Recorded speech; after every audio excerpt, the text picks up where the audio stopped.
We expect and hope that the peace and calm will come there. We have established relations with all groups that control the situation on the ground and with all countries in the region. And the majority of them are telling us that they have an interest for our military bases in Syria to remain in place. We need to think about it because we need to decide for ourselves what will be the relations, our relations with those forces that are controlling the situation right now and then who are going to control it in the future. Our interests should coincide. If we are to stay there, we must be doing something in the interest of the side who's doing there. What would be such interest? What could we do for them? This is a question that requires accurate and painstaking working through. But now, even now, we can do something using these bases as well. And we have proposed that to our partners already. Those partners who are on the territory of Syria and in the neighboring countries. We have proposed that we can use the airbase of Kremlin to deliver humanitarian aid to Syria. This was accepted with an understanding and with a desire to organize this joint work. The same applies to the Tartus naval base. Whoever would like to present Russia as weakened, and as you're an American, I would like to remind you of a well-known writer and a person who said at a certain time, "The rumors of my death are much exaggerated."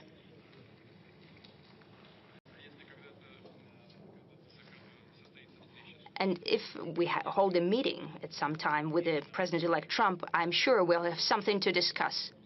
Mr. President, one more question about the death, the assassination of General Kirillov. Yes, the assassination of the general. You said that an attempt at assassination, and I am thankful to you for this, because you have acknowledged indirectly that this is a terrorist attack. Why? Because this is a murder committed by means that are dangerous to others.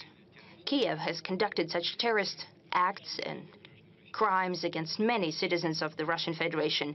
Right now in Kursk, when they're shooting civilians, I mean the Kursk region, and done at the territory in other regions, your colleagues were killed. Terrorist attacks against journalists were conducted as well. I don't mean you personally right now, but I mean the Western journalists in general. We've never heard condemnations of such terrorist attacks. So I'm thankful to you right now that at the very least you have remembered that. Let's work with the audience as well, because we have tremendous interest. I see Tartara and BRICS and I'm sorry. I would like to address our American colleague. Do you hear me? Do you have any other questions? If you have any, go ahead and ask them.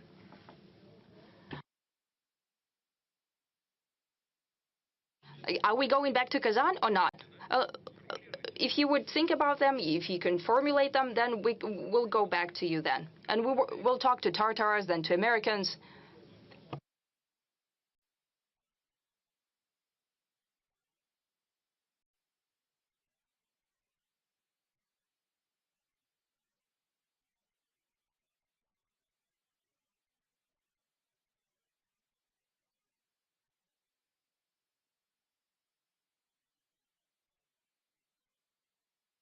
Yes, sorry that I've missed this part of your question. This is a very important part of your question.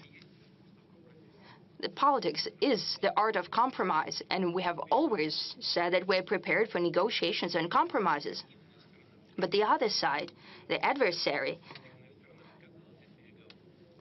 has refused to hold negotiations.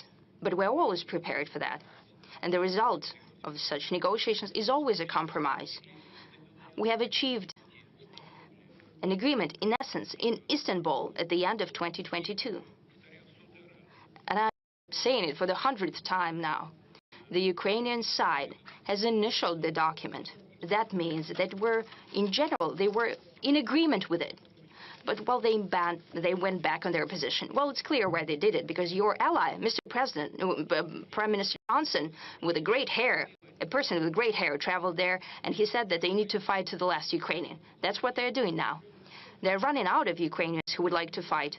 I don't think there are any left. We're prepared. But the other side must be prepared as well, to negotiate and to compromise. Thank you. Go into Kazan. So we're done with the yes. Let's talk to Tatars now. Thank you for this possibility to ask questions. Tatarian Forum. BRICS, after Kazan summit, has reached an unparalleled level. It's hard for me to remember such a gathering in Moscow. Dozens of heads of state, Narendra Modi, Xi Jinping, and so on. So your expectations about standing off to the Western world order, have they been fulfilled fully? And a follow-up question. You responded to my question last year, and you said that Tatarstan is a showcase of peaceful coexistence of nations, religions, and peoples. And the same can be said about BRICS, because this is a combination of very different countries. Hence the question, do you see an opportunity to create the headquarters of BRICS in Kazan, maybe of Russian part or of the organization in general? Arthur, you said that Moscow hasn't seen such a gathering of leaders of different countries. You're quite right. Yes, but they gathered in Kazan. So thanks to Kazan for giving us such a platform. This is number one. Now, number two. As for headquarters, we were not planning to create any. Well, there's several tools that we're creating that are working in the interest of the whole organization. Naturally, we'll use all opportunities of the capital of Tatarstan that were created there over the past decades. Kazan made a tremendous quantum leap in their development. Without an exaggeration, this is one of the best cities of Europe. And I say that with great pleasure. We're proud of Moscow. This is one of the largest and the best megapolises of the world. Kazan is also developing very fast and very successfully. I remember Mr. Mintemiev, we traveled with him to the outskirts of Kazan, and people used to live in dugout houses. It was just a pit. But I have to say right now that it's all so clean and wonderful and nice and beautiful. And right now the city is all but transformed. It's a wonderful city. It has built a subway system. I spoke to the previous leader about that, and the new leader has taken up the baton, working very actively. Kazan is home to talented people. There are people of different ethnic groups, of different backgrounds, who live in peace and in accord with one another, having respect for the traditions of one another, visiting one another during religious festivities. You're doing a great job. I can only congratulate you on that. But there is another thing I'd like to draw your attention to. You said that BRICS is developing as an instrument to counter the West, which is not the case. You are mistaken. It's not an instrument to counter the West. We're not working against anyone. We are working in favor of our interests, in the interests of the organization's members. We're not trying to build any kind of adversarial narrative or agenda within the organization. The organization, however, is developing very rapidly. It's expanded. Its membership has become bigger, and there is a great number of countries who are showing interest in developing BRICS as an organization, because our work within BRICS is based on respect for the interests of one another. All issues are decided by consensus, which is of the utmost importance. There are no small or big countries within BRICS, no countries that are more or less developed. This is an association that brings countries together who have only one interest, that is their national development. We are using the existing tools and creating new ones to achieve better economic growth, to reconfigure our economic structure to make sure that BRICS is at the helm of this forward movement, and we'll do everything now to make sure that it stays so in future. Let's give our colleagues within the audience a chance to ask their questions. I see a new media. It's very popular, even though it's unconventional. It's called Readovka, Maxim Dolgov Readovka edition. Mr. President, for many countries of the world, the issue of aging and depopulation is a burning issue. Russia has not been spared this fate. Many measures have been put into practice in order to boost our birth rates. Recently, you have signed into law the establishment of a Council on Family Policy and on Demographic Policy. But what happens if these measures do not prove to be sufficient?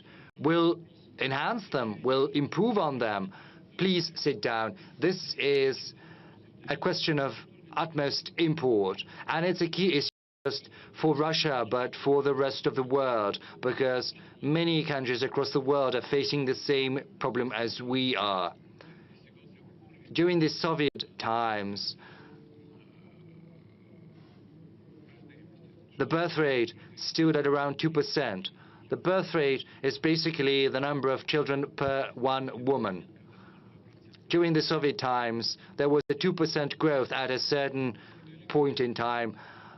Sometime in the past, several years ago, we managed to reach 1.7% or so, but unfortunately, it stands at 1.44%, which is very little. But unfortunately, many other countries are facing the same problem. Neighboring countries like Finland, I think it's even less. In Norway, it's the same. In Spain, the birth rate is even lower than that. And many other countries are facing birth rates lower than that. Even though some countries, developed countries like Japan or South Korea, have very low birth rates, it's 0.7% in South Korea. So we are in a better position somewhat. But in order to make sure our population is replenished, we have to raise it to 2.1%. And in order to make sure that our population keeps growing, we have to secure a 2.3% birth rate.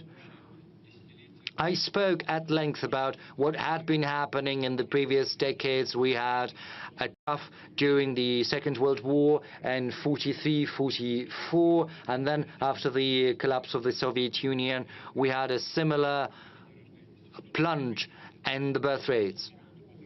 I'll spend 2 minutes to speak about that.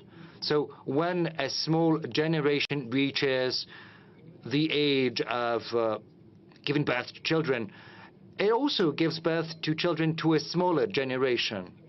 And unfortunately, these trends in Russia have overlapped. The trough after the Second World War, and then the plunge at the top after the disintegration of the Soviet Union. So it's kind of a sign line. And unfortunately, we had a 30% plunge of women who are capable of giving birth, who are in this age. And we need more girls, more women. What are we doing to rectify this situation? We have put forth a whole program dedicated to this issue. We are improving the instruments, enhancing them all the time, year in, year out. There are certain tweaks and changes. We have the allowance to families with children, which is an efficient instrument. We are paying this allowance starting from the pregnancy, and by the time the children reach the age of majority, that is 18 years, and more than 10 million children are getting this allowance, and around 320,000 pregnant women. Secondly, we have a unique instrument we have come up with, which is unique in the world. That is the maternity capital, which we are always refunding and rebuilding. We're also keeping the instrument of family mortgage at 6%. Talk about mortgage, I think, later we'll talk about construction, but this family mortgage is a family we are keeping active. We are also paying 450,000 rubles to every family with a third child to make sure they are capable of paying back that mortgage. We're also improving everything, healthcare that is related to, and education that is related to maternity, to childhood, and we're also going to continue doing that. I'll take this opportunity to address all the leaders of the Russian regions. This is where you should start in the morning and finish in the evening, because it's a challenge for many countries across the world and for Russia in particular, because the people, population is the backbone of a country. Territory is good, but it has to be populated with citizens. Though I think we're doing a lot, but apparently it's not sufficient. And we can say that we're doing some useful things, but we will only have succeeded once we have reached the objectives that I've just enumerated. Actually, we're getting many messages from families with many children. There is this problem. There is this single allowance. But once the mean salary is superior to the minimum level established at the region, then they're not getting that allowance, and unfortunately, even if the discrepancy is very small, they're not getting the money. We are giving the floor to Anna from Surgut. She's got 5 children. Anna, over to you. Hello, Mr. President. My name is Anna Alikova. I was born in Surgut. I live in Surgut in Khanty-Mansi Autonomous District. I've got 5 children. One of them has a disability. Starting from July 2023, I've been applying for an allowance every month, but I'm denied that allowance because my salary is a little more than the minimum wage. Once it was 400 rubles. So when I get a pension for the child who has a disability, is that considered as part of my revenue? Why is it taken into account? You know, my spouse is getting an official salary, and when they take into account all of my revenue, they are calculating that based on our revenue before tax. But the thing is, we're paying taxes, so we're getting less money than what they're calculating. And another problem, the thing is, we have to go on vacation somewhere, just as any other family. But just the day before yesterday, we looked at the tickets. A one-way ticket costs 140,000 rubles or so per one person. So what can we do about that? Anna, you've got 5 children, right? My congratulations. That's great. You're a happy person. That's for sure.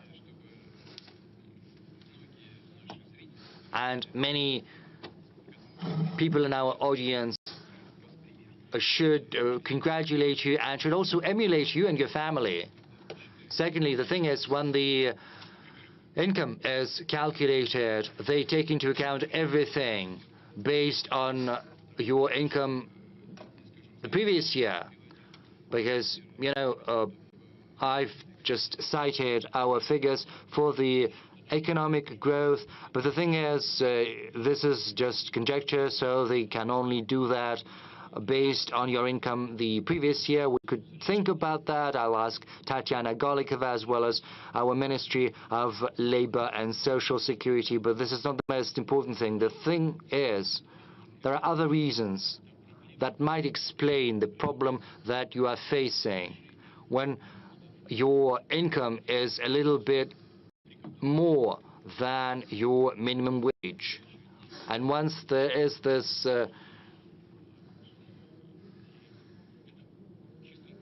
discrepancy, then you're not gonna get the allowance. This is a very formal approach. We were thinking about how to avoid this similar situation, the one your family is facing, and we have a solution.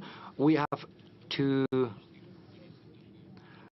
recalculate the income tax, and then we have to give at least a 7% tax rebate based on the tax your family has paid. I think this will be able to compensate the money you're not getting due to the fact that you're not entitled to the allowance. We'll have a look at that. We'll see how it works.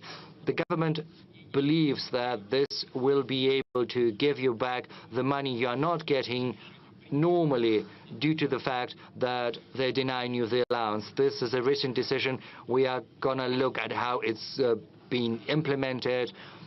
Secondly, you spoke about travel and going on vacation. We know about the problem. I've spoken to the leaders and to the heads of the industry. You know, our aviation industry is very stable. Last year it was 105 million passengers. This year it's going to be 111 million passengers that have used air transport. So we are coming up with a solution. There are going to be benefits provided to children with to families with many children. There has to be a 50% discount or so. But the thing is, air companies are giving their own benefits, but this is not a standard tariff, and it's just a little lower than the normal tariff, and they're kind of circumventing the rule. This practice needs to be stopped. I fully agree with you. A full discount has to be provided. So I would like to ask the government to resolve it before January the 14th next year. And as for this 7% tax rebate on income tax, this is a solution we're going to look into and see how it works. Thank you. I think there's another follow-up question about demographics somewhere in the room. Yes, please. Where are you? Dr. Chechen Republic. Mr. President, you are talking about demographic growth, how important it is, and you are citing the example of the Chechen Republic. Yes, not just the Chechen Republic, but also the Republic of Tiva, because these two regions are very good in terms of demographics. Probably we should provide some special program to the regions that are most efficient in addressing the demographic challenge. And secondly, you adopted the three-stage strategy for a high-speed road. Last year, the third stage is Moscow-Adler, and many experts believe that if Grozny and Makhachkala are included into this road, then this direction is going to be more efficient. Thank you for the question. Well, you have mentioned the fact that Chechnya is doing well with respect to demographics. It is true, both Chechnya and Tuva are doing well in this respect. Two regions in the Federation. Do we need to take any additional steps or measures? Shall we think here and the rest should take as a role model? Probably. With respect to regions that have lower birth rates that are below 1.41 factor, they need a special program to support birth rates. There are 35 such regions, and a separate program to the tune of 75 billion rubles for the next forthcoming years is planned. And as regards Moscow, Adler, Grozny, Makhachkala high-speed road, we have several issues to resolve. We need to resolve the Black Sea passage and the entrance to Sochi, the exit to Sochi from that road, and eliminate the traffic congestion in the vicinity of Adler. During the high tourist season, people spend hours in those traffic jams, and first of all, they built an alternate near Sochi, and the existing road is a bottleneck, and then the two traffic flows merge. in front of Adler, and we need to resolve this bottleneck, widen that bottleneck to avoid traffic jams. So either there or during or on the spot next to Adler, Chechen construction company will be working. As regards Grozny and Makhachkala, it is probably a proper thing to do, a good thing to do, a good idea. We'll think of it later. Next stage. Chechnya main roads. You had a similar question. I just don't want to offend people. Hamazat Batukayev, Chechen State TV and radio company, Grozny. Yes, this was part of our question. Thank you, but you gave an assessment to the city of Kazan while talking to my Tatar colleague and mentioned the BRICS summit, and you also visited Grozny. Is it a beautiful city? A wonderful, a marvelous city. It is a contemporary Russian marvel. You know, I flew over Grozny in those hard, dire years of fight against international terrorism. It was in debris, and with machine gun firing, and many people thought of moving the regional capital to Gudermes, but the first president and the incumbent president said no, because Grozny is the traditional capital for the Chechen people, and we will restore it. So the results since then are marvelous, and this is the merit of the incumbent president, and the entire Chechen people is credited. Also, their hard-working character, and look at the mosque, spectacular architectural edifices and forms. We take pride, we cannot but take pride in what has been done in Chechnya and Grozny over the past years. Congratulations on that. Thank you, Mr. President. I recall your words when you were at the mosque talking to the Mufti, and you said that the Islam and the Orthodox Christianity, all the conventional faiths, have one single root, moral root. And let me ask a question about the Russian Special Troops University. It now has your name. It's named after the commander-in-chief.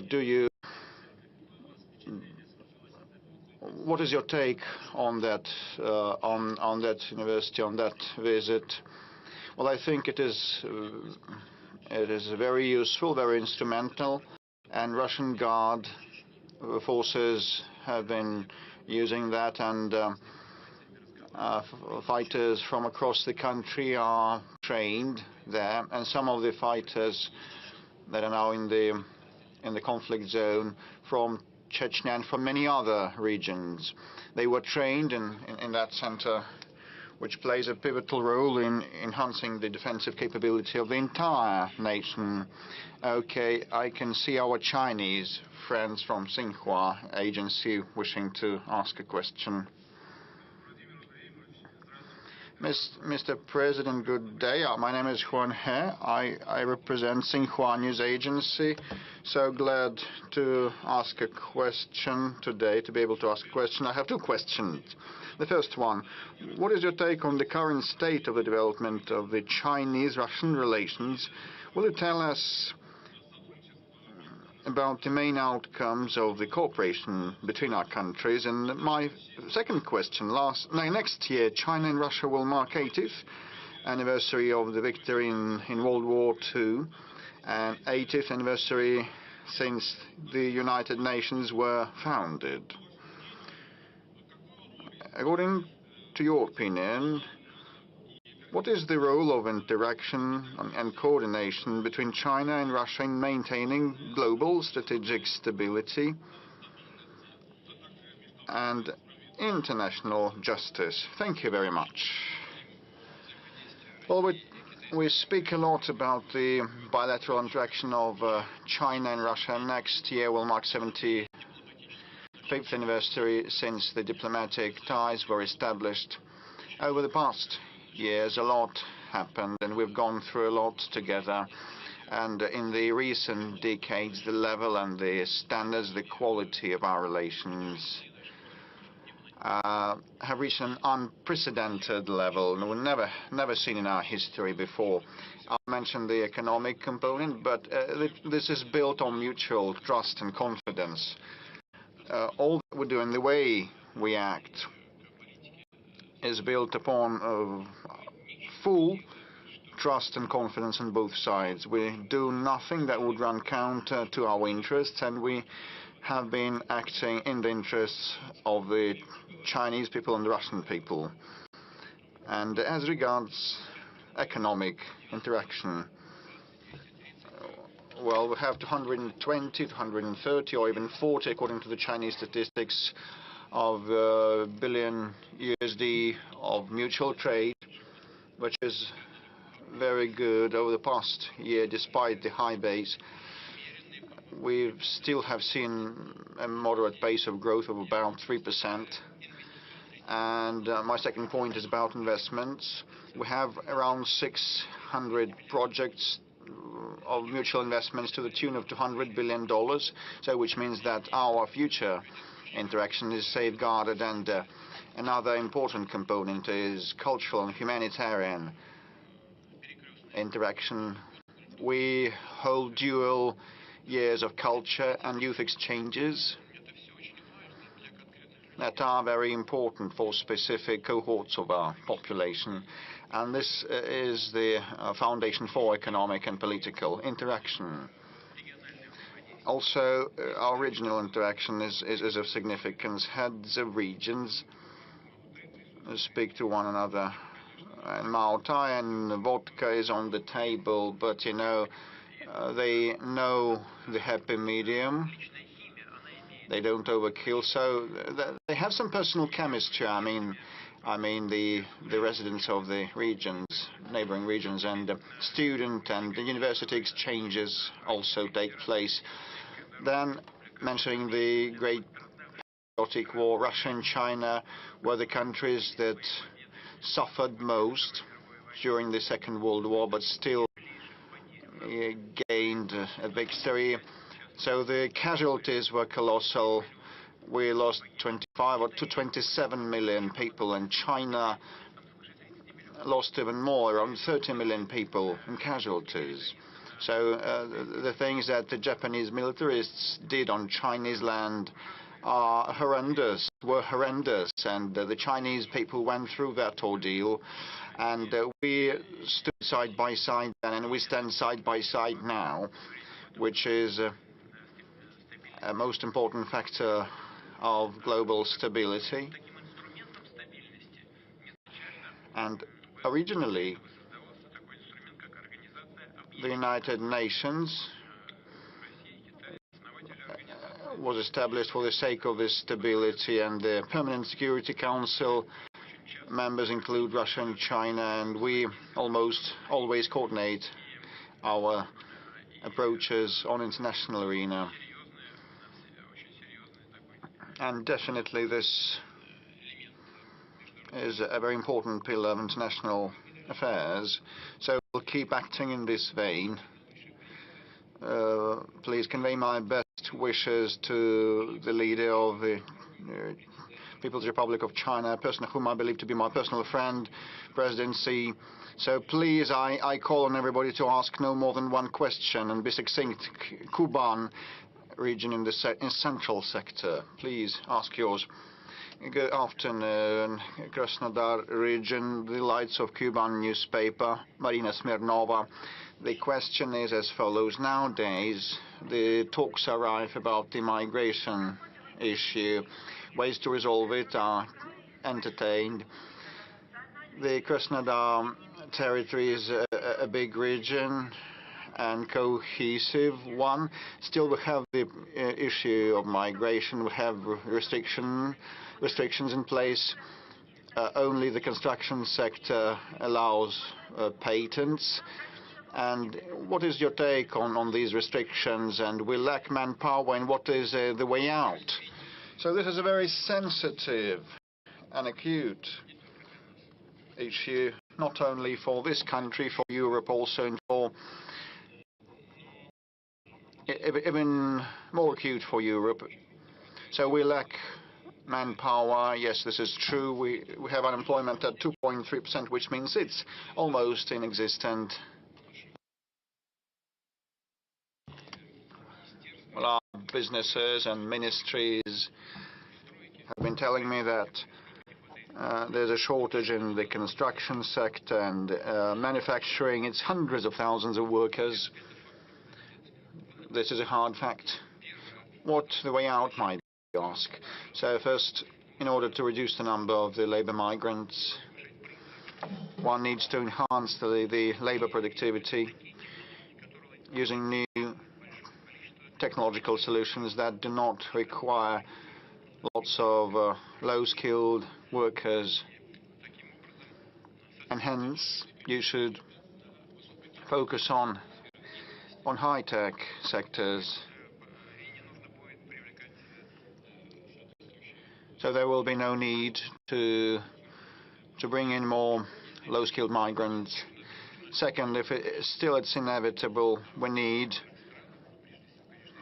to act together with our partners, like in some of the countries, like Central Asian countries, in order to prepare people in those republics in advance.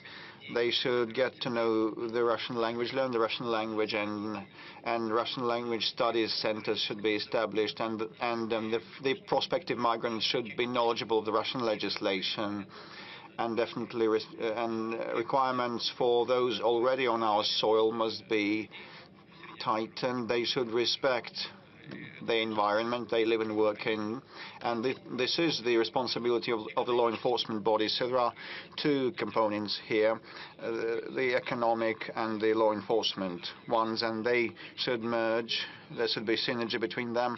We had lots of debates about establishing a separate body or just leaving it as a division within the Interior Ministry, but I believe still that it should stay inside the Interior, and actually a powerful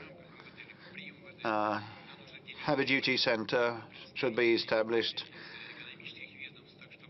that should be in constant touch with the economic agencies and ministries and regions, definitely, to resolve those issues and keep track of things. And there's a great deal of regulation on the regional level, and that must be governed from a single center. And later on, as the situation gets mature and they acquire new competences in that center, a brand new agency may be established in the future, but it should have the law enforcement component and the economic one.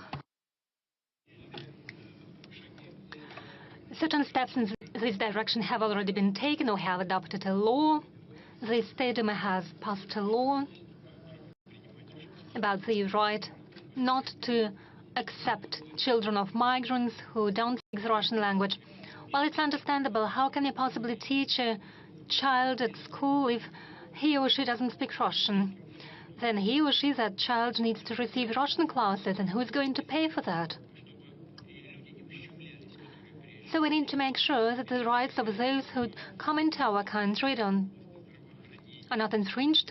We need to provide health services and social services, but it shouldn't become a burden for the local population, and the comfort of those people should not be affected and impacted. So the government should pay more attention to this problem, and I've just mentioned how we are going to address it, first within the Ministry of Interior, and then if the situation requires so, we could think of establishing a separate body that would involve representatives of law enforcement agencies and the economic bodies. Mr. President, we have monitored the situation with migrants. It is indeed a very acute and complex question, an issue, but we've received many questions from those who travel into our country, and not only those who come to earn money. In many cases, those are Russian people who want to return to their homeland, receive a Russian passport, and become full-fledged citizens of the Russian Federation. We received such letters from Ukraine, from Belarus. There are many Russian people in those countries. We received equal questions from Germany. For example, Lev Zebel, who left to Germany in 1990 and returned to Tarusa in 2006, had a similar question. He stayed for many years in Russia, but he cannot receive the Russian citizenship. According to the explanations given to him, only President Putin can grant you citizenship, because we don't have sufficient legislation. Only after he wrote a letter to Vladimir Putin, he was told what documents are required. So it looks like the situation is on its way of being resolved, but we would like to see a successful end to it. Well, indeed, citizenship is granted by presidential decrees, but it is a formal act that has to be prepared on the local ground, on the local level. But you raised some issues that fall into the category of work with compatriots. That is, those people who feel themselves to be part of Russia. They speak Russian language. They consider themselves to be part of our culture, part of the Russian world. And as a rule, they are highly qualified experts and professionals, and we are interested in attracting high qualified experts to Russia. We have established a specialized program for those purposes. Probably it's not efficient, yet we have to improve those mechanisms. You mentioned Ukrainians. I believe there are lots of Ukrainians living in Russia, maybe no less than in Ukraine, and it's not a joke. I'm talking about those people living in EU territories in Crimea. Those are millions of people.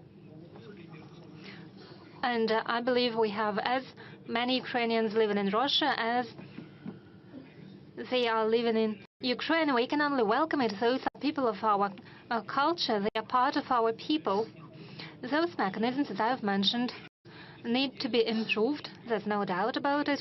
We are interested in seeing more highly qualified people come into our country, and those people who are the carriers of our traditional values. Well, it's difficult to define, but in order to make this work effective and efficient, we have to continue our efforts. And please give me the specifics of the person you've mentioned. We'll provide him any assistance. Right in the beginning, we said that we have artificial intelligence at our disposal, and it assisted us in choosing the most relevant questions. Housing is one of the most acute topics, and if you look on the monitor, you see that this topic ranks #1. Now we are going to show you a video question from a young people from Krasnodar. Mr. President, for 3 months, we haven't been able to receive a family mortgage. Either banks are out of limits, or they increase the initial payment from 20 to 50%. What's the future of family mortgage? Because right now it's very difficult to obtain it. And apart from family mortgage, it is almost impossible to receive an IT or rural mortgage. Banks run out of limits, and they don't want to approve claims. And since recent time, banks have introduced a combo mortgage program when they add their interest, and as a result, the interest increases from 6 to 13%. So they simply don't want to provide mortgage loans under the family mortgage program. Thank you very much for raising this question. Well, it's a shame. It's outrageous. It shouldn't be the case. And we've already discussed it with the government. I was promised, and I'm going to check whether this promise has been fulfilled. There would be no additional interest rates, because It is a subsidy from the government, and banks should be only interested in receiving the 6% from those who use the family mortgage loans. And the difference between the bank interest rate and those 6% is compensated by the government, or it should be compensated by the government, so there are no limits on the part of the government. So the difference settles down in the banks. It means a significant income for them. If they deny an application, it means that the government doesn't send a subsidy to the banks. I'm going to check on it, but we agreed that there will be no limits. That's my first point. The second point, as for the 3% family mortgage loans,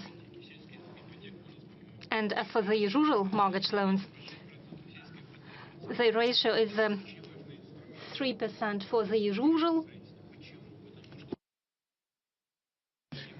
rural mortgage loans and 3% for the family mortgage loans. Last year, we constructed 110 million square meters of new housing. It is a record since Soviet times. 50%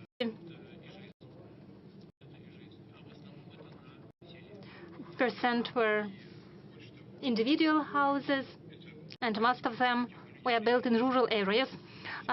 People aged about 40 years take these mortgage loans. They move into rural areas, settle down there, they build families, and these mortgage loan programs should have no limits.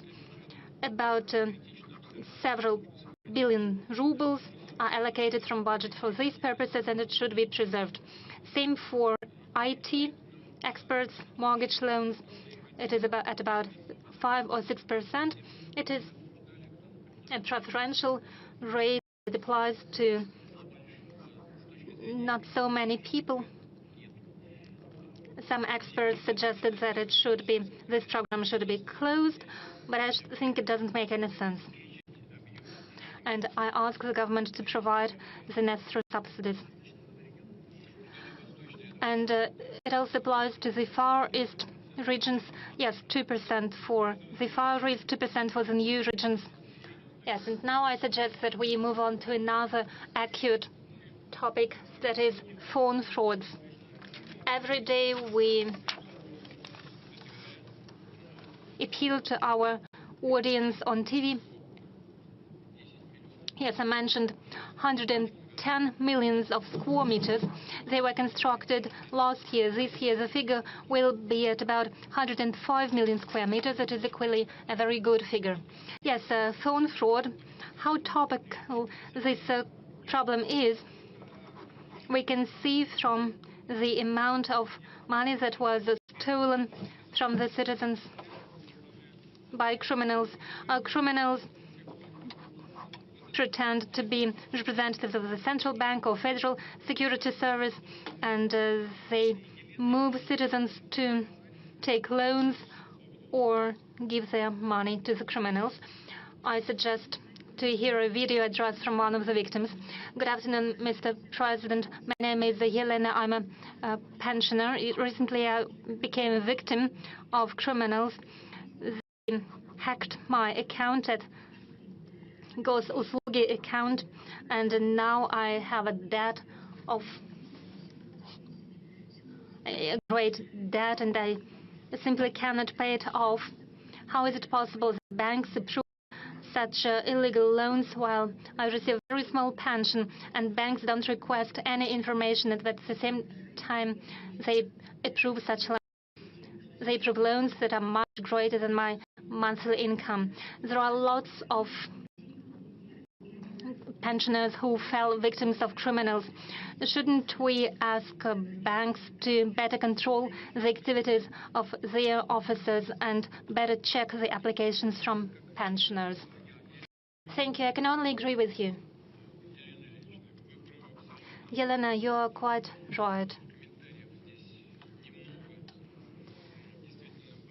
There are not more comments to be made. Indeed, banks can issue loans very quickly, momentarily.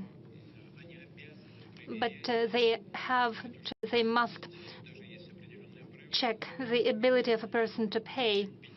And there is a regulation according to which if more than 50% of person's income should be paid to serve the loan, in that case, such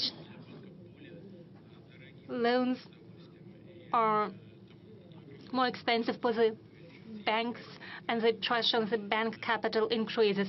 There is a relevant regulation of the central bank. But what's happening now is a source of great alarm, because the volumes, the scale of these fraudulent activities is outrageous. Recently at a Sber meeting, Mr. Graf, head of the Sber Bank, told me that in the whole banking system, from the territory of Ukraine alone, where these criminal fraudulent activities almost happen as part of a state policy, it is conducted under the supervision of the special forces of Ukraine. Only from Ukraine alone did the criminals deceive our people for 250 billion rubles. It is almost the scale of what the Hitler Germany did. They simply printed money and spread it in order to undermine the economy of the UK. Almost the same is now happening in Ukraine.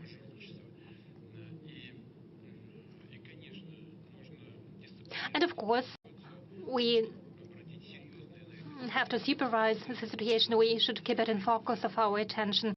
The loans of up to 50,000 rubles should and can be issued online, but starting from 50,000 people and up to 200,000 people is a sum that requires special checks by the people. People should be given more time to double-check their decision and approved additionally. And when it comes to the loans for more than 200,000 rubles, then people should be given extra time to double-check their intentions.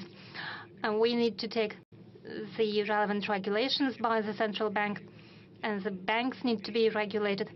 Those banks who issue such loans that are uncovered. And there is another problem of which Governor of the Central Bank and the Ministry of Interior have reported to me. We find out that there are people who are not involved, seem not to be involved in those criminal activities, but when people become victims, and this money are first transferred to the third-party accounts, and then criminals receive the money from those third-party accounts, and those third people seem not to be involved when they open their accounts in the banks. So it is a suggestion to increase not only control, but also the responsibility of those people who are in reality involved in these criminal activities. These intermediaries understand why the cards are opened in their name. So there is a proposal for criminal liability for such activities. I'm not saying that it is a solution, but still it's a possible avenue for moving forward. Do you know anyone who suffered from telephone fraud? No, I don't know such people personally, but though there are people, and those I know, they reported to me. They get calls, they used to get calls, and will get calls, I guess, yes, possibly. But when they hear an unknown voice and any offers that have to do with, that end up with certain actions, they put down the telephone or disconnect the call. And I suggest that all citizens of the country do the same. Mr. President, quite often such unknown voices call from call centers that are situated in Ukraine. We've noticed that after strikes against energy infrastructure of Ukraine, the number of fraud calls are decreasing. Simply, they're cut off from the power. Yes, maybe we could put those phone centers as one of priority goals. No, priority targets for us are military infrastructure. and military-industrial complex facilities, also possibly decision-making centers. However, phone call centers, we are not to waste our munition on that. We need to make the necessary decisions domestically through the necessary institutions at the central bank, at the Russian government, and in the Ministry of the Interior. Mr. Peskov is looking nefariously at us now. Let's get back to the audience. You've mentioned Ukraine, and I see the banner, the other Ukraine. Could you give the mic to them, please? Mr. President, Galina Merkulova, I'm deputy head of the media resources of the international social movement, the other Ukraine. We represented the interests of millions of Ukrainian citizens in the Ukraine itself, unfortunately still under the control of the Kiev regime, as well as in Russia, European countries. We have opened 55 branches of our organization.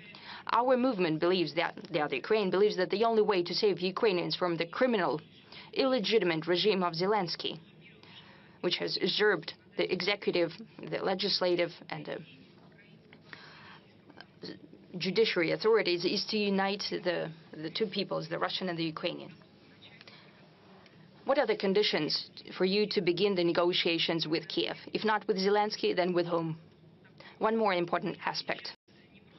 Right now, Ukraine sees the persecution not only of the Orthodox Church, of the Russian Orthodox Church. It is basically eliminated. What do you think about that? Do you think that the position of the Russian Orthodox Church has been undermined?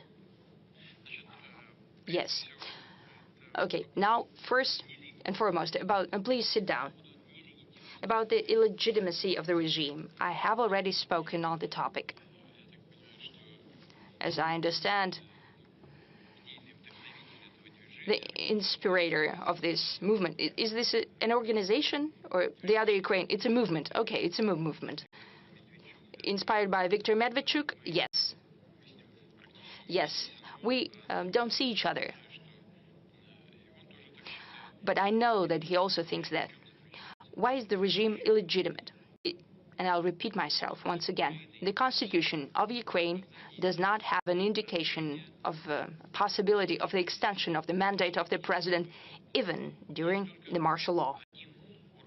There is just one authority, that is the representative, the council, that is Rada, the parliament, and their mandate can be extended during the martial law if necessary, without elections. And I understand that you know it. The thing is that the government, the whole governance in Ukraine is built around president who appoints the downward executives and authorities.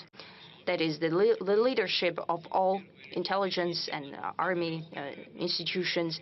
So if the first, if a president loses legitimacy, the same happens downwards. So whatever they do, when they execute his orders, they become the accomplices in his illegitimate actions. That's first thing. Now, as for the preconditions for negotiations, we don't have any. We're prepared to hold the dialogue without preconditions. However, on the basis of what we have already agreed upon, and I have said it 100 times, what we have agreed on during the negotiation process in Istanbul at the end of 2022. Also, regarding the reality on the ground right now. We have presented the position of the Russian Federation. That was presented also during the June statement at the Russian Foreign Ministry. I don't want to repeat myself. It's all has already been presented. If not with the head of the regime, if he's illegitimate, then with whom? You know, if someone runs through an election campaign and proves his legitimacy, we're prepared to talk to anyone, even with Zelensky. But right now, if the Ukraine truly wants to go through a peace settlement, they're capable of doing that. They can organize this process in any way they want. But we can sign an agreement only with a legitimate person. And Rada and the chairman of Rada are legitimate, are the only legitimate people. But they're completely under control of the head of the state. But it's a formal issue. They can organize it in any way they want, but we need to sign this document only with a legitimate representative of a legitimate authority in the Ukraine. There was a question about the Russian Orthodox Church as well. Yes. You know, what's happening with an Orthodox Church, that's unparalleled. This is a blatant violation, an outrageous violation of human rights, of rights of believers. The church is being tortured. This is akin to being slaughtered. And everyone in the world prefers not to notice that. And I think that those who are doing that will get a boomerang effect from that. They're tearing the church apart, but they're not even atheists. Atheists are also people who believe something. They believe that there is no God. But this is their belief, their conviction. And these are not atheists. These are people without any beliefs, godless people.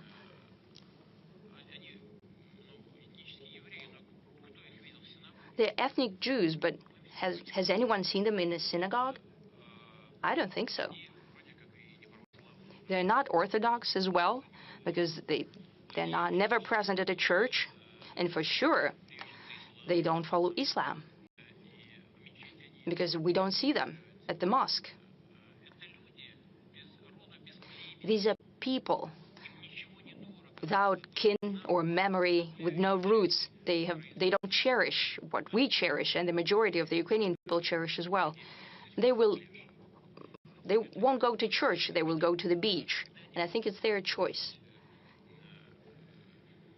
And I think that at some point in time, they'll remember this. And the people in the Ukraine, and the majority of people in the Ukraine, have something to do with the Orthodox Church. They will evaluate their actions.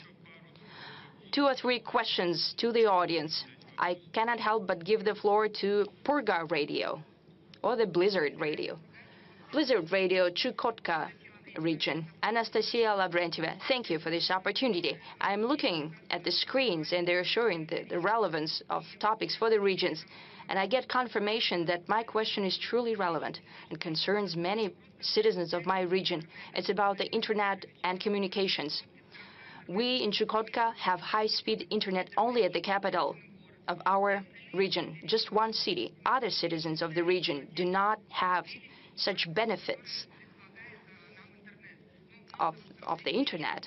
No entertainment, no banking services, no Gosuslugi app.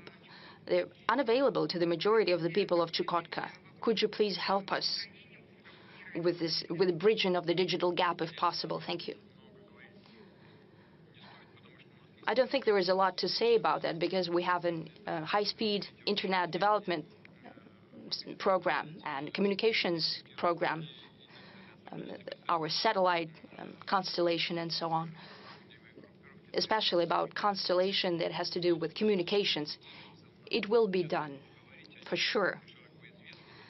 This data is widely known, the rate of work that is being done on that. The necessary resources have been allocated.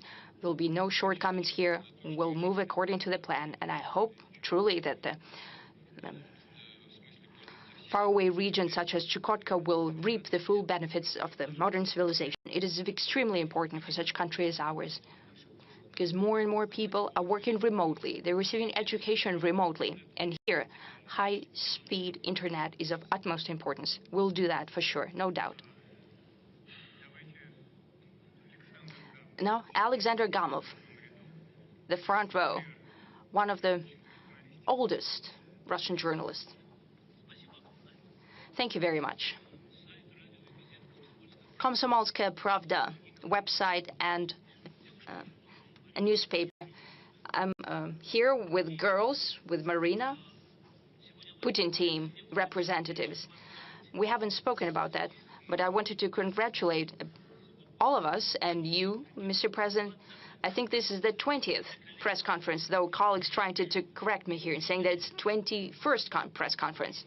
This format is unparalleled in the world, and I hope we'll have even more editions of that to come. My question is,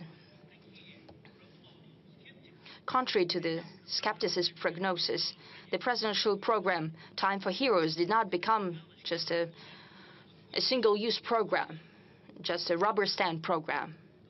What were your personal hopes for this program? Were they fulfilled? Or what kind of expectations do you have now?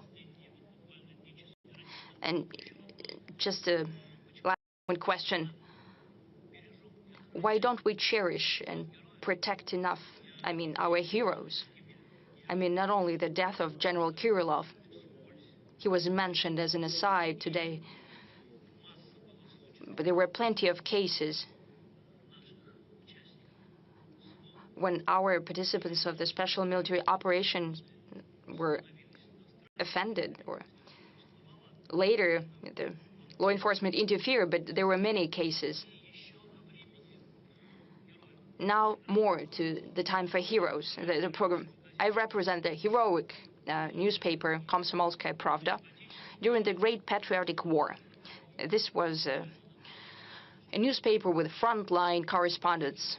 And right now, since 2014, we have been producing a newspaper in Donetsk and Donbass and Luhansk as well, from the front lines. Next year, we're celebrating 100 years on the 24th of May. My colleagues asked me to give you the invitation for you to come to us. We have Mikhail Petrov here, and he spoke how we celebrated 120 years of TOS. And they received an order. We're waiting for you on the 24th of May at 12 a.m. sharp. Will you come? I will try. Thank you very much for the invitation. Komsomolskaya Pravda newspaper is part of life. Please sit down. This is a part of life of many generations of our citizens. People wake up with this newspaper. That was a morning routine for many. They read it throughout the day. It's becoming more and more modern mass media. It works in all information spheres. This is a lodestone and objective media, and I'd like to congratulate you with the results of your work. Thank you for the invitation. Now, as for the Time of Heroes platform, I spoke that I came up with this idea after meeting students and also participants of the special military operation in St. Petersburg. I sat there and it occurred to me that I had in front of me the people who were the future of the country. And that's when it occurred to me to build this platform. I won't hide it. I came back to Moscow. I spoke to my colleagues. I asked the administration to work this through, and they came up with the name, the Time of Heroes. And I think it's very apt. 43,000 applications came in during the first stage. And of course, we went forward with a very rigorous selecting process. Just 83 applications went through to the next stage. We need to make sure that they've got the education, they fit the parameters, because they will have to work, and the government and big companies and municipalities, ministries and agencies. I spoke about this during my meeting with United Russia, but I have to say all of them, every one of our people fighting for our country and the special military operation are worthy, but we have to make sure that they fit the field they want to work in, because they need some experience, education, because it's one thing fighting for your country and another working with people. You have to have a certain predisposition as well as a talent, because these activities are somewhat different. And we have to choose the people who are willing and capable of working there. And so far, there hasn't been a single hiccup. All of them have fit perfectly. Right now, we've launched the second stage. 15,000 applications have already been filed. The period for applications has been extended until mid-January, mid-February, or something like that. And this process will keep going. As far as the first batch is concerned, many of them are working. Some of them have been appointed as heads of Russian regions. Many of them have found themselves in business, in entrepreneurship, in the government of all levels, federal, municipal, regional levels, working in big companies as well. And I would like to reiterate something that I spoke about during the United Russia Convention. I've recently visited a rehabilitation center. There are soldiers with trauma, with injuries. Some have missing limbs, but I can see a spark in their eyes because they are willing to work, and they're capable of doing that because modern rehabilitation techniques allow that. They can work in a fully fledged manner without any health restrictions. The only thing they need is a helping hand. You know, I remember the face of one of those guys. He said, yes, I understand, I do not have the education, I have neither education nor experience, but I want to do that. And these are precisely the people we need, those who are willing to work, who want to work, and all they need is a little help. You know, when I was still doing judo, our coach, Rackling, said, do as many pull-ups as you can. And some of them did a lot more than I did. And you know, we asked him many years after, you decided to take in some of us who didn't make as many pull-ups as others, but he said, you know, you went to the end. Your hands were trembling, your arms were spasming as well, but you made as many pull-ups as possible, whereas the others did as many pull-ups as they required, and they didn't fight. So you were willing to go all the way. And these men are just like this, and they need some help. Oh yes, that's a very important question. I understand. Yes, you're right. First, these attempts are not the first ones. We are aware of what the adversary is seeking to do.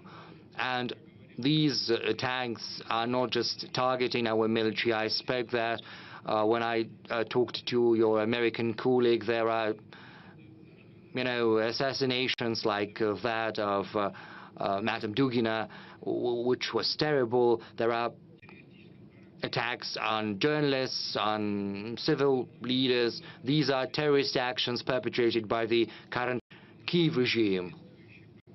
And that means that our law enforcement agencies, as well as our special services, are missing these strikes. What can I say? I can say that we need to improve our work and make sure such things never occur again. You know, the right part of the central sector, I saw a very popular blogger right there. Yes, he just stood up. Well, this is an unconventional guest. What do you mean, unconventional? Mr. President, my name is Vlad Bumaga. I'm a video blogger.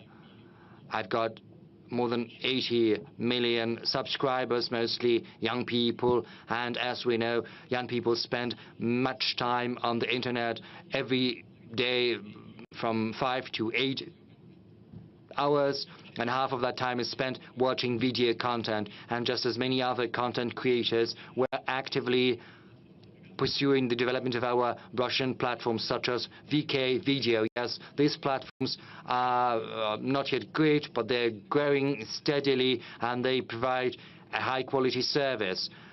Which brings me to the question, why block YouTube when our platforms are doing quite well on their own, because they're competitive and they provide good conditions, good terms for authors and content creators, and we can post content there and broadcast our ideas, our narratives to a wider audience than the Russian-speaking audience.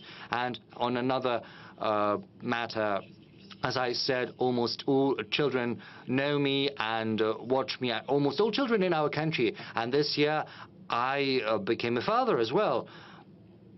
My congratulations. And my congratulations to your wife, because first and foremost, she's the one to be credited with that. Yes, I'll do that. So I am a person who creates video content which many children are growing on. So what are the values I have to broadcast, and is there anything that I shouldn't do? And what are the values and the narratives that I have and we all have to broadcast to the younger generation? What are your instructions? Well, starting with the slowing down of YouTube. Indeed, there are more issues on YouTube's side. In order... I'm sorry. Vlad Bumaga, is that your pseudonym? Is it your pen name? No, it's my real surname. Oh, great. Bumaga, because, you know, it's the Russian for paper, and we know that paper is stronger than stone. You said 80 million people, which is unparalleled. That means that the content you're creating is in line with the expectations of these 80 million people who are following you. This is the fruit of your creativity, and I would like to offer my congratulations to you on that. Secondly, Google is the one owning YouTube. When Google was creating its network in Russia, they set up subsidiaries, the legal entities that created those services, and they had to be maintained. So Google was working through these subsidiaries. Once the West started slapping restrictions on us, Google started diminishing its funding, and it also reduced the supply of equipment, thereby creating problems for itself. Moreover, Google needs to be in compliance with our legislation. They have to avoid any type of wrongdoing. They shouldn't abuse the internet network to secure foreign policy goals of their respective governments. Say, when you are watching for some topic, for music, for culture, and all of a sudden your search result gives you links that have no relation whatsoever to culture or music. Rather, these links lead you to some propaganda of a political platform or something like that. Or they are trying to take out of circulation the names of our artists, our bloggers, or political leaders, which is all something that constitutes a violation of Russia's legislation, and hence the grievances the Roskomnadzor has with them, that is the organization that is responsible for the control and the supervision of the internet. If they're in compliance of our legislation, they can come under some restrictions in their respective countries. But if they want to work in Russia, they have to comply with our law. And, you know, you say that nature abhors vacuum, so YouTube, Telegram, VK, all of that is growing rapidly. And if YouTube understands that and tries to reconfigure its presence in Russia, then they will have no problems here whatsoever. Now, as for the material we need to use to rear our children, I'm confident, Vlad, that giving such type of advice is basically pointless, because people like you, especially now that you have become a father, now that you have a child, you feel this weight of growing responsibility. You feel responsibility towards your child and towards the future of the child, as well as to the country your child is going to live in. And this sense of responsibility is serve as a beacon for you, and it's got to be even better than any instructions or advice I might provide to you with regard to what I think is useful for the future of our children, or what is perilous and nefarious for our children, and which is something you have to fight, not because this is what I instruct you to do, but because your heart tells you to do that. Unfortunately, I skipped TV3. I'm sorry. Since we're talking about children, we've got a young girl, a young lady there, duping families with children, maybe the allowance. Well, I'm going to tell you. My name is Yelena Usmanova, Mr. President. I'm from Tatarstan. Yes, Tatarstan once again, an online newspaper. First, thank you for choosing Kazan as the venue for BRICS summit, but my question is not related to that. There is a group of fraudsters who have duped hundreds of families in Kazan who were dreaming to have of having children of their own. They drew out a mortgage with government support, but their houses have never been built. So I'd like to ask you whether they will get any help, as you in the past provided help to those who paid for their housing before their houses were built. Because right now, these families have to pay back their mortgages. So when will people get support rather than the banks? Well, please, stay there, please, with the mic. The thing is, we have set up a system for escrow accounts. If a person draws out a mortgage, then the money is channeled to an escrow account, and this money is frozen until the house has been built. I'm talking about individual houses, not apartment houses. The thing is, individual houses are in compliance with this program. It's the same. It's 3%. And, you know, we built 105 million square meters last year, and 50% of that was accounted for by individual houses. But the money was supposed to stay in the escrow accounts. Where did the money go? I do not understand what you're talking about. Well, this is what we had in Tatarstan. Hundreds of families ended up in this situation. Where did the money go? Can you tell me? I don't know the details. What's your name? Lena.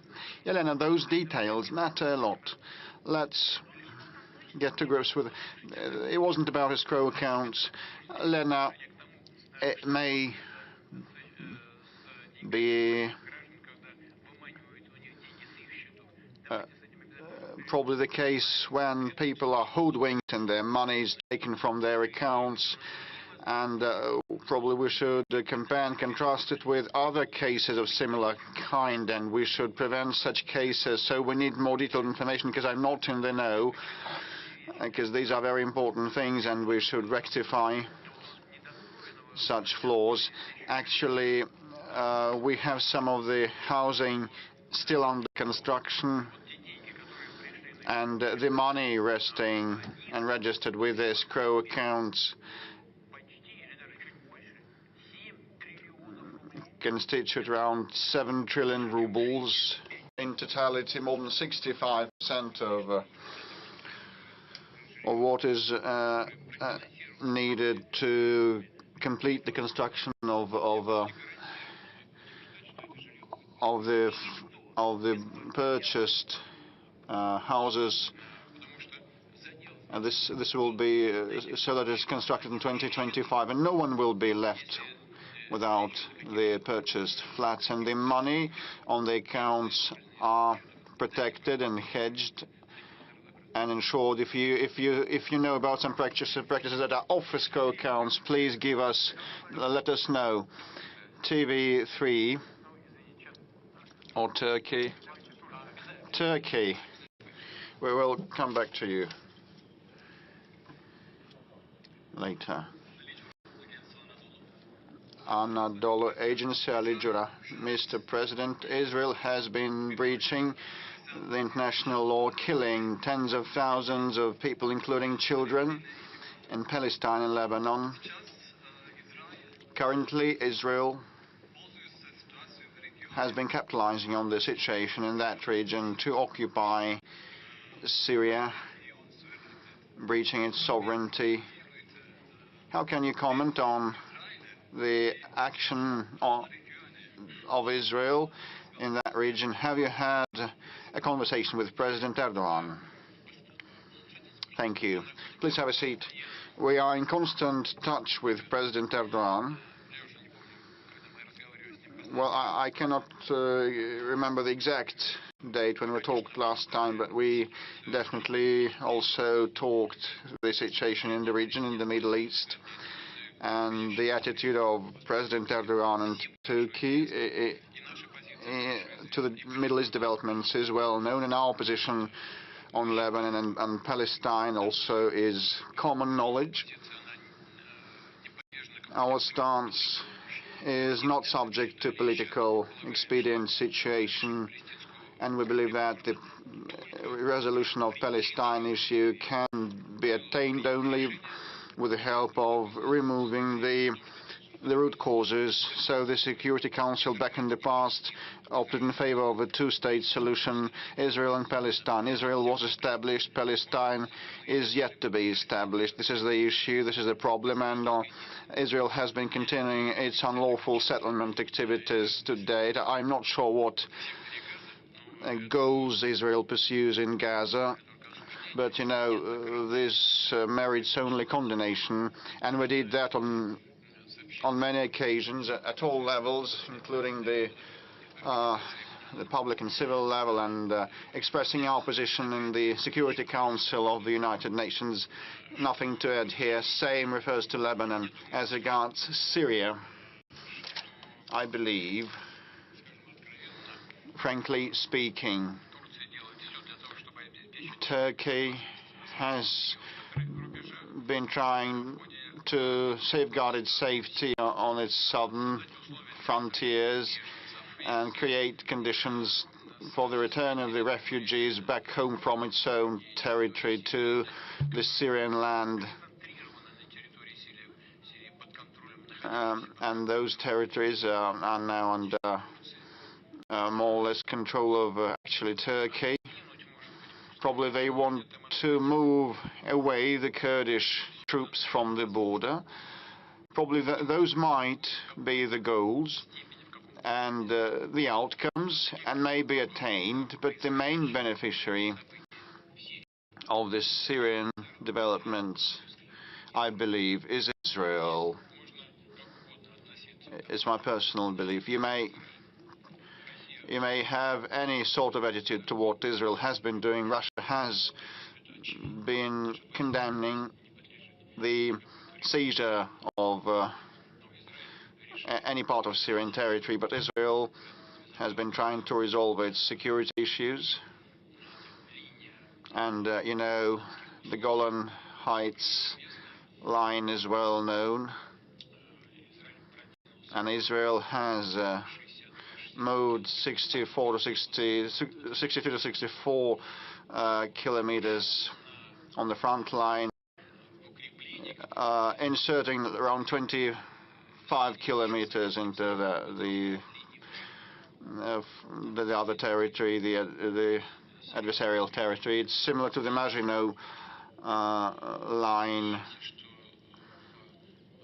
from the 20th century history, and real fortifications, formidable fortifications, and solid ones have been built, and we hope that sooner or later Israel will withdraw. But Now they have been pulling in troops, right, like several thousand of troops, and they're going to reinforce contingent there, I think, and local people have appealed and called on Israel to include those territories into Israeli state, and if it all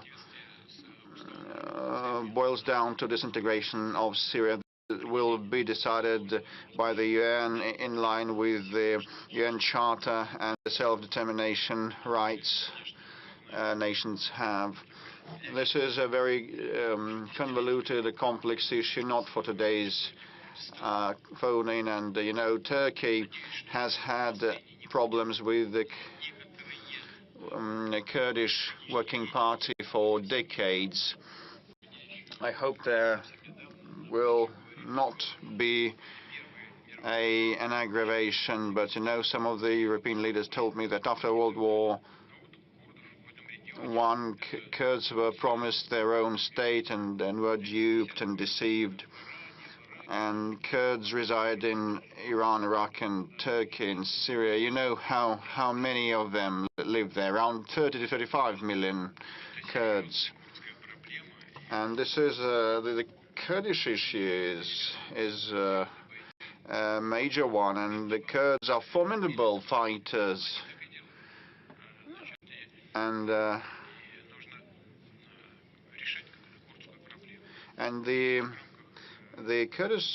Kurdish issue should be resolved, and it should have been done under President Assad, and it should be done with dealing with the current authorities in control of Syrian soil, and Turkey also needs to ensure its security. This is not for today's event, you know, but there will be lots of issues to resolve. But we abide by the international law, and we believe that all nations, all stakeholders' interests should be safeguarded, including the current Syrian authorities. On this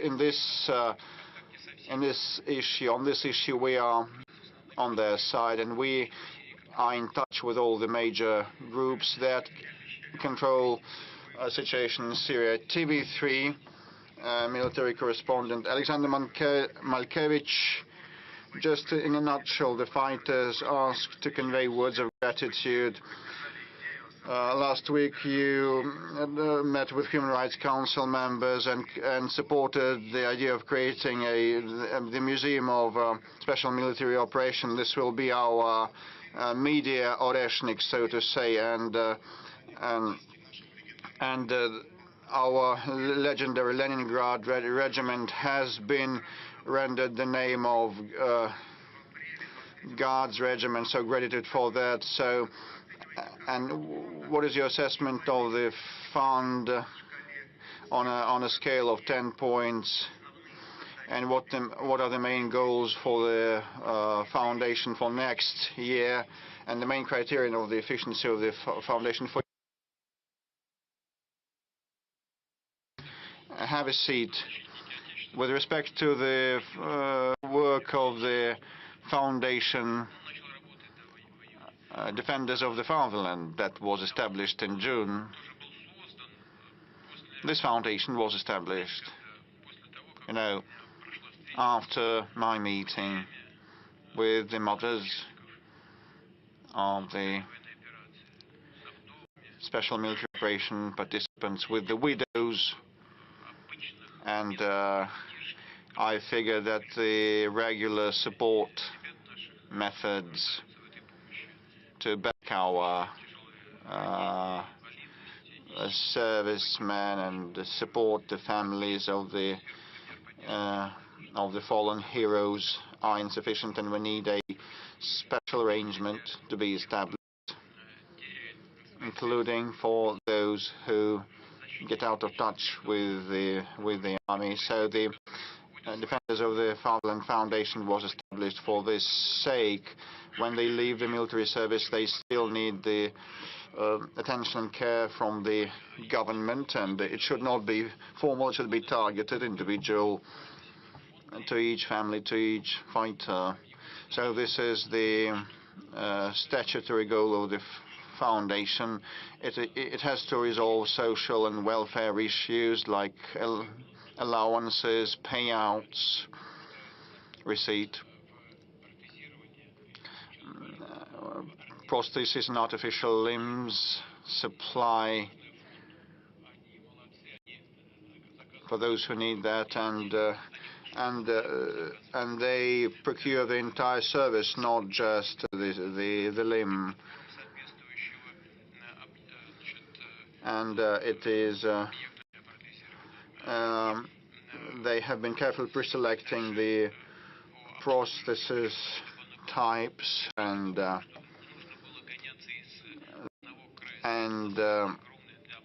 post-operation care also is part of what they work on. Still, some of the patients have to travel far and wide across the country, and they have to resolve that. I talked with Anna Yevgenievna, who has told me that now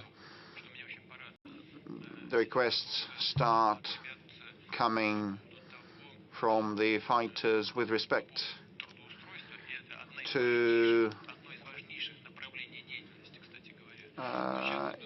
future employment, which is very important, and also about practicing sports and participating in cultural events, and this is so good. So it means that we are seeing a change for the better, which is very good. But, you know, future employment is the overarching objective of ours, because those servicemen and ex-servicemen are so enthusiastic, and they want to be trained for a peaceful life, or sometimes they can stay with the military and work at the draft commission offices, and they may move to the IT industry or work in sports, in military or civil sports. There's a great number of opportunities given the level of technological advancement and individual wishes. And overall, they have been successful. There are still some issues and some issues remaining, but some of the people working there were directly related to the military operation. Those might also be widows of the fallen fighters, or mothers of those who still are on the battlefield.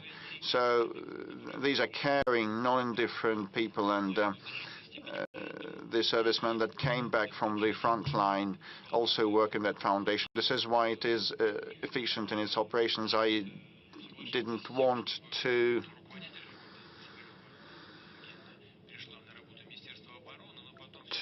allow the director of the foundation, Tsivilova, to become part of the defense ministry, but I ceded to the proposal of Belarus, of the defense minister, who said that he believed that for the sake of a seamless process that is needed, because part of the servicemen will be under the defense ministry.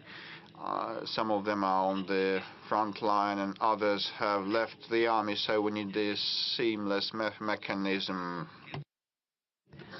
If I'm not mistaken, it was in summer when we established a special social center under the Ministry of Defense, together with the Defend of Fatherland Foundation. They work under a single window system, where people, those who remain in the Ministry of Defense and those who have left the pyramid of the ministry, get united and work on the two tracks. On the whole, there are lots of problems, but we try to fine-tune this work. As you know, they also participated in the elaboration and development of decisions. Previously, everyone received 3 million for small injuries, even for small scratches, and those who were severely injured entailing a disability also received the same amount of compensation. And fighters themselves requested that the system might be changed, and we started paying those severely injured 4 million rubles.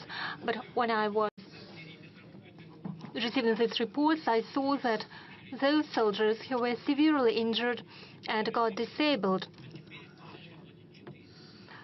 previously got 3 million people, and after that the changes were made, meaning that those who had been injured before were underpaid, and we fine-tuned the situation, the system, and those who were injured previously and earlier, received 1 million more.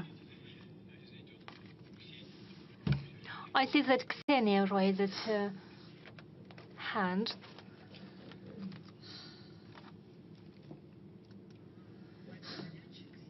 Mr. President, Ksenia Sobchak, you touched upon a very important topic, the topic of single window and the capabilities of the Ministry of Defense. I would like to offer a different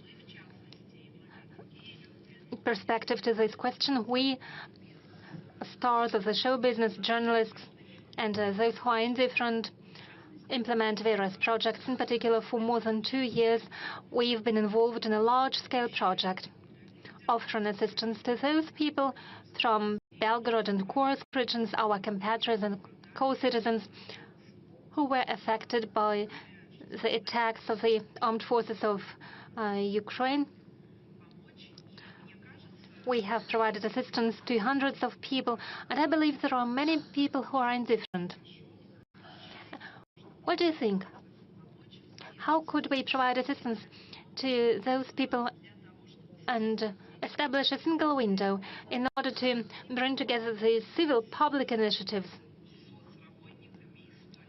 and the state work of the state structures and bodies that already exist? I'm talking about voluntary work that could be provided via a single window system on all tracks, because we face difficulties with employment in the new regions, problems with receiving places in the kindergartens, and other problems that families with children are facing when they relocate. Would it be possible to establish a single system for civil initiatives? Thank you.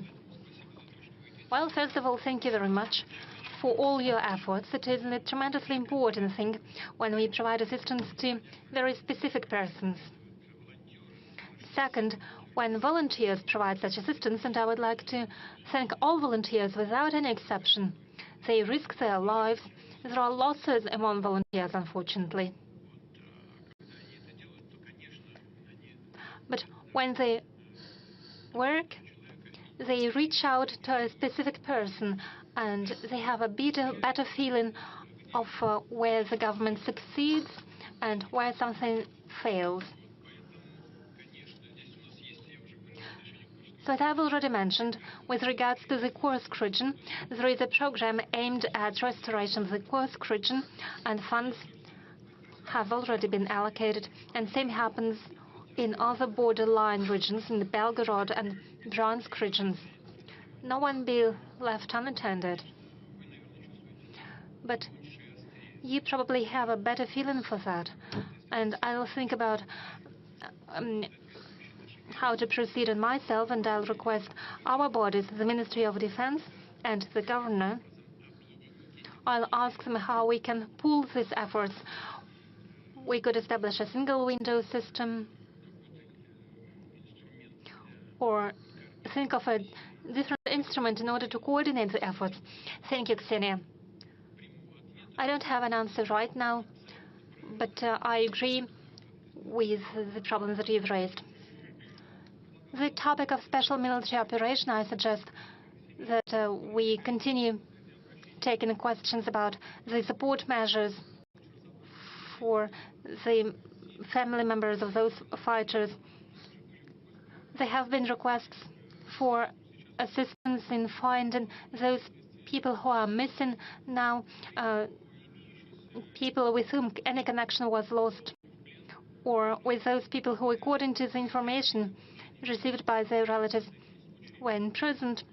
Would you give an instruction to collect information about those people? Could we fine-tune this system for informing the families of servants, military servants? It is a very sensitive issue for many people.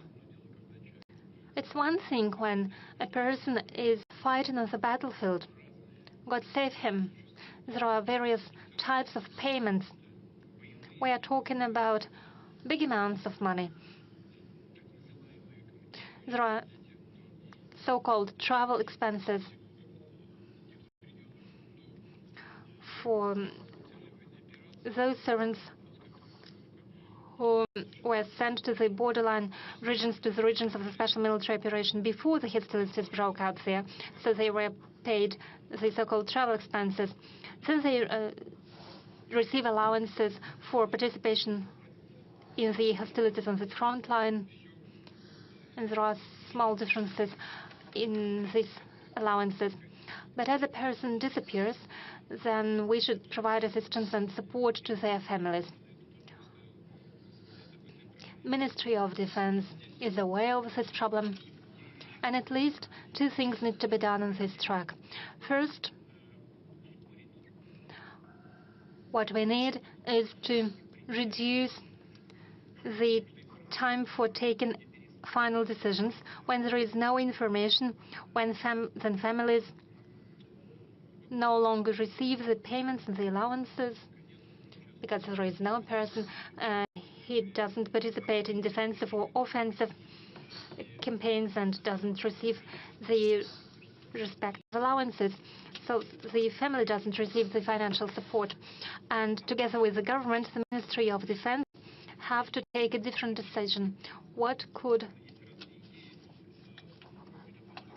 be done in order to provide at least some of an assistance to those families? Maybe some payments for children. And we should take the decision regarding the temporary measures, and we also need to accelerate the decision-making process, the process of making the final decision. I'm not going to go deep into details, but the Ministry of Defense is aware of this problem. We've been working for more than 3 hours. There are lots of questions. Shall we try with a small blitz? Yes. We'll start with the following question. When you conduct meetings, sometimes officials ask you instruction to initiate some work. Well, don't be angry with the officials. The decision-making process is a complicated one. And when they reach out to me, then normally it is about the problems or questions to which there are different attitudes. Some colleagues believe that it should be addressed from one perspective, others offer a different perspective, and instructions are needed in order to see which way to choose when there is a difference in opinions. Then colleagues come to me, and at a meeting they ask me to take the final decision. And they ask instruction to make sure that nothing is forgotten, that a clear final decision has been formulated.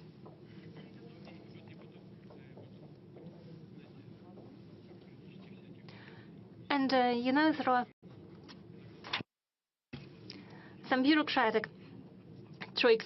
When everyone agrees, it needs to be enshrined on paper to make sure it is a regulatory document. A second question, with whom of those who have passed away already or those who still live today you would like to have a cup of tea? Well, from those living today, I would like to have more time to spend with my relatives, with members of my family and my friends. I would like to have more opportunities to drink a cup of tea with them. As for the world leaders who have passed away already,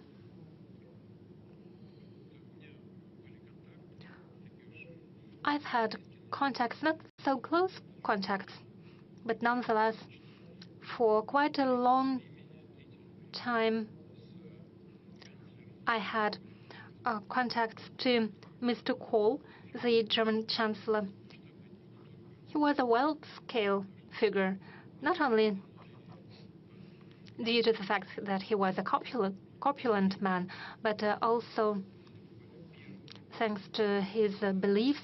After my very first meeting with him back in 1993,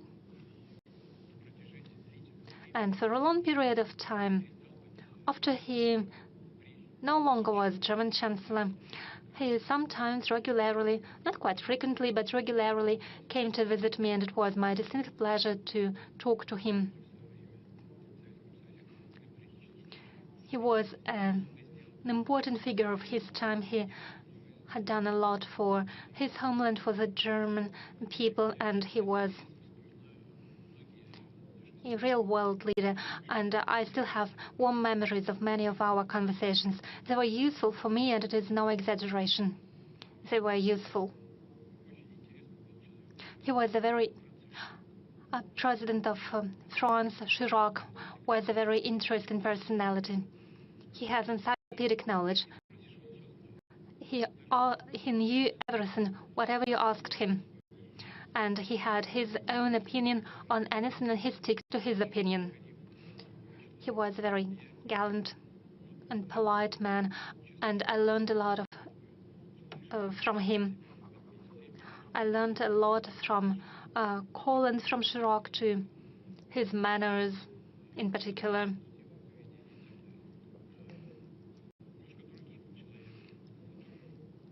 A bit different sort of personality, but nonetheless a very warm person was Berlusconi. Just as Chirac, he accomplished a lot for development of Russo-Italian relations. Regardless of what's happening right now, we feel some affinity to Russia among the Italian population, just as we feel the same affinity to Italians. They've all made a large contribution to the development of our bilateral relations and to the world policy, and it was interesting to talk to them. They were true personalities. They had their own opinion, and they were focused on achieving best possible results for their own countries and strengthening the sovereignty of their countries. Even now, I have many friends in Asia. I've mentioned the friendly relation with China and India. I have warm relations with Prime Minister of India. So I have people to talk to. But just as any human being, those are my family members who are most important to me, and I have some friends from my childhood. I have a semi-question or request for advice. Do you have any banking investments? If so, I used to have a deposit in Sberbank, but when Bank of Russia fell under sanctions, that was the first financial institution, I transferred my money there as a demonstrative act, and I put my salary there. So did Elvira Nabiulina tell you about the interest rate tomorrow? I think it's interesting not only for Valery Simonov, who wrote from Pskov region. No, she does not tell me the interest rate. She possibly does not know herself, because they're discussing it at a meeting of board of directors, their own party meeting, and during the discussion they take the final decision. However, I hope that will be a well-balanced decision that will be in line with the challenges of today. The forecasts of Vladimir Zhirinovsky for the situation in the Middle East and the Caucasus are coming true. Will other forecasts of Mr. Zhirinovsky come true? Naturally, I knew Mr. Zhirinovsky very closely. He was not a fortune teller, but he was a person that was larger than life. And he did it remarkably. He was a polymath. He was well-trained. He was actually a specialist trained in Middle Eastern studies. He was a true expert. So what he said is indeed coming true, because he said it based on analysis of what was happening in our country, in the world. So he was forecasting the situation. It is indeed coming true.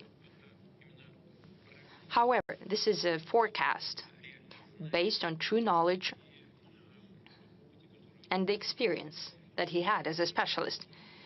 I suggest we go back to the Q&A question. Yes, we can do that forever. And we have 200,000 questions. I don't see what's written on your paper, but you've been raising your hand for a while now. A man in mask? Okay, you'll be the next. Okay. May I? Yes, please. Svetlana Shevchenko, Novosibirsk region. We are an agrarian and industrial region. We create value-added products. We export goods, but we have an acute lack of talent, especially young people. Despite the agricultural mortgage and development of agricultural lands, we lack people. What measures should be taken in order to preserve those who are already living in the village and to attract new generations there? That is a very important question. Agriculture is one of key industries of Russian economy. As I have already mentioned, it shows good growth rate of 3% annually. We are very happy with what is happening in the agricultural sector. I have already given the example. If I'm not mixing anything up, I can tell you that in 1986, the Soviet Union bought 35 million tons of grain. Last year, we have exported 66 million tons. In 2000, we have already started to export grain. However, it stood at about 1.2 or 1.3 million tons, and now we have 66 million tons. It seems impossible, but it's true. Look, we are ranking as one of 3 major exporters of food in the world. And as for wheat, we are number 1. Last year, we had a record crop of 148 million. This year, we'll have 130 million tons. For the past decade, we've had more than 100 million tons. We have tremendous export capacity. We are fully sufficient in meat, and we're exporting meat. We have issues, indeed, with fruit and vegetable and milk, though we have a special development program. But we see growth everywhere. One of the most important questions is social issues in rural areas, that is culture, education, housing. We have a social and economic development program for rural areas. It has already funds earmarked for that. Possibly that is not enough, but most importantly is to improve the level of life, the standard of living for people in rural areas and their income. That will solve all other questions, I'm sure. We'll move towards that goal. As for talent, indeed, one of key issues. Traditionally, even back in Soviet times, we've dedicated great attention to human resources. And now, the work in rural areas is already a business. And it's very interesting. It requires highly trained professionals at different levels in biology, chemistry, agronomes, and so on, geneticists. For example, as for genetics, it is a very important science, but now it's developing in the interests of agri-produce. It's showing greatest growth. I think it's very interesting. And we should talk about not only at such events once a year, but we need to talk about all the time. And to create conditions for young talent to go into those sectors of the economy. As for the state, it will do everything that's needed to engage new students. And the producers should also do what's being done in other industries to create conditions, to create specially targeted programs for new students to find the pool of talent, to ensure their work at the production and to engage them in hands-on internships. All that together will help. We promised to the journalist in the mask. I have already taken my mask off. I travel by subway. Andrei Knazev, Arguments of the Week from Uzbekistan, here as a volunteer and head of the studio of young students and bloggers, the world of the young, Moscow. 45 years is the time I've spent in journalism. I started in Uzbekistan, and now here I see that paper journalism is dying out. Maybe such bloggers as Vlad Paper can help newspapers that are independent. They don't depend on the state or businesses. They depend on readers only. What do you think should be done for the weekly press not to go extinct? Because bloggers are not always smart, they're not always good. It's a short question. Now, another question that asks to many authorities, including Madam Zakharova, spokesperson of MFA, and she told me to go to Vladimir Putin, direct line. That's why I'm asking questions here. Many of our scientists and many people who see the future are telling us that within 10 or 12 years, the countries of Europe, Japan, the US and beyond, the continent of America, might land underwater, might be submerged in the water, and they will try to ask to resettle into our country, but they're against us. Maybe we should tell them ahead of time. It is a hypothetical situation, but there are such forecasts. I read a lot of newspapers, not some Telegram channels and those liars and everything. That's my question.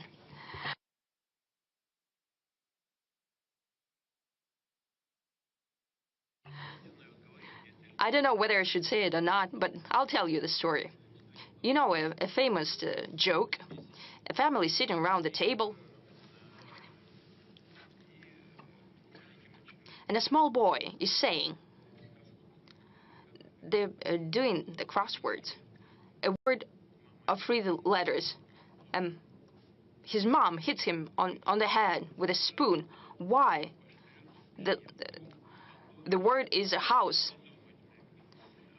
And the father says, yes, you need to think about the house.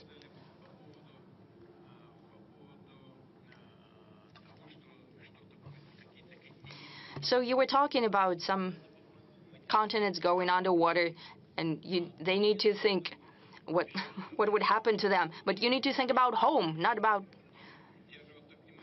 I was listening to you so attentively. You're so energetic, but let me finish, please. Thank you. Why am I saying that? Because those forecasts that you've mentioned, they're not just ephemeris calculations. These are done by serious scientists. They're saying that the permafrost will defrost, and that's a tremendous hazard to the environment. There will be greater emissions of carbon, more than all cars around the world. And if permafrost melts, that means that the coastal regions of Russian Federation might be jeopardized as well. We have villages and settlements that are being on stilts, put in permafrost. It's already melting. We need to think about that. As for our coastal cities, including St. Petersburg, keep that in mind. Yes, we've built the dam there. That was the dream since the times of Peter I. But we need to think ahead. What will happen to coastal regions? We need to think about our home, first and foremost. What about paper? Yes. Hold on a second, please. If someone is going to resettle here, we have 2.3% unemployment. Basically, no unemployment. We have labor migration and issues in connection with that. We need to think about that as well. If we have a tremendous inflow, we need to consider that, where to settle people. We are the largest country in the world in terms of territory. However, beyond the Urals, do you know how many people we have there? 12 million. That's not enough. We have territory to resettle people, but we need to think about the social and other types of infrastructure, about the rules. This is not just a idle question. You're presented with great pomp, but indeed the question is there. but we need to think about our domestic issues first and foremost. As for paper journalism and help from Vlad Paper, I'm sure that such people will support you because they're talking about paper journalism. I have a feeling that paper journalism would also find a place in the ecosystem and in changing landscape, just like a paper book. You still have, well, you can leaf through a gadget. You have better fonts, for example. Sometimes I use it myself. However, taking a book, a paper book in your hands, not just because you have pictures there, it's also interesting. This is also a piece of art, quite often. This is a piece of art in your hands. So paper journalism, sometimes taking a paper, Izvestia newspaper or Komsomolskaya Pravda newspaper, if you just leaf through it, there is also a certain pleasure in that. And I hope that those who do that will keep in mind.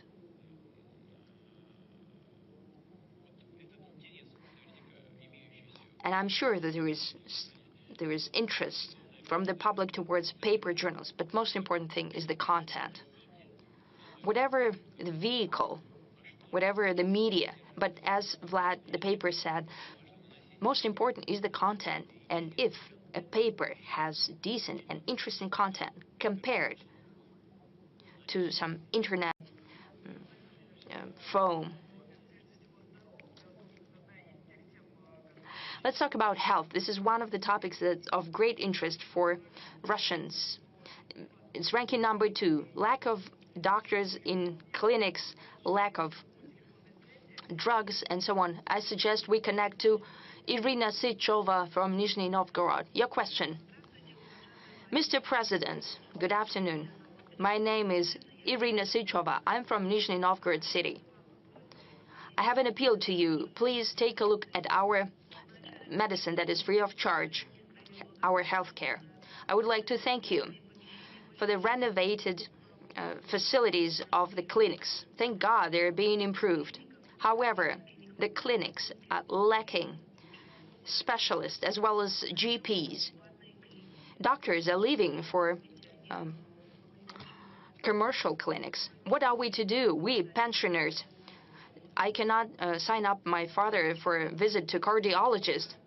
The doctor receives patients only once a week. There is no electronic queue because the doctor is not fully employed at the clinic. You have to start standing in the queue at 5 a.m. to get to sign up for the visit. And the queue is standing outside till 7 a.m. Many elderly people cannot stand up to the test of that. We hope that you'll be able to look into that and sort this out. Thank you. Irina Sychova. Madam Sychova, the issues of healthcare are something we have to look at in a broader context. It ranks second in terms of importance, and the same goes for any country, for developed nations in particular, because there this issue sometimes is even more relevant. But we shouldn't think about them, we should think about ourselves, about home. So thank you for pointing out that the clinics are being renovated. It's a good sign. It means that something good is happening. We have a whole program dedicated to this matter. But the most important thing with the specialists, with the personnel, is related to the first stage of our healthcare system. You know, we've got the hospitals, and there the problem with doctors is almost non-existent, whereas in the first stage, the clinics working with patients directly are a weak link.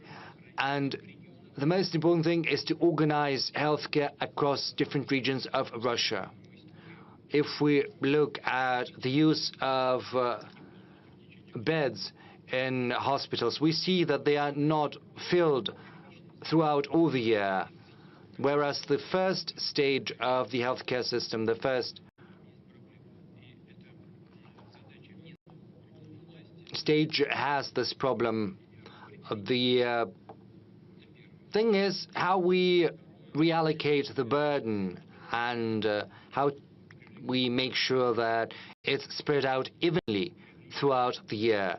The healthcare ministry is trying to attract as many new graduates as possible to hospitals in rural areas and smaller towns and settlements. We're giving an additional 50 or 20,000 rubles as a premium to those young people who are willing to relocate to smaller towns, and we have seen 17.5 thousand influx of new specialists to rural areas, and we have to continue working on that, and we have to move at a higher pace than we are doing right now.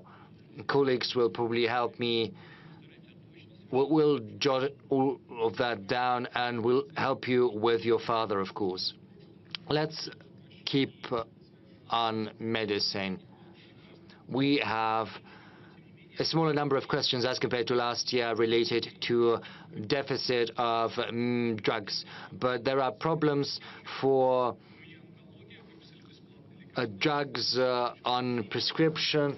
A pensioner from Kerch is writing that she needs drugs against cancer, but unfortunately drugstores cannot provide her with that because they're simply not there on our shelves, and she has to pay from her own pocket.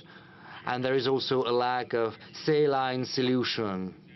So people who've got diabetes,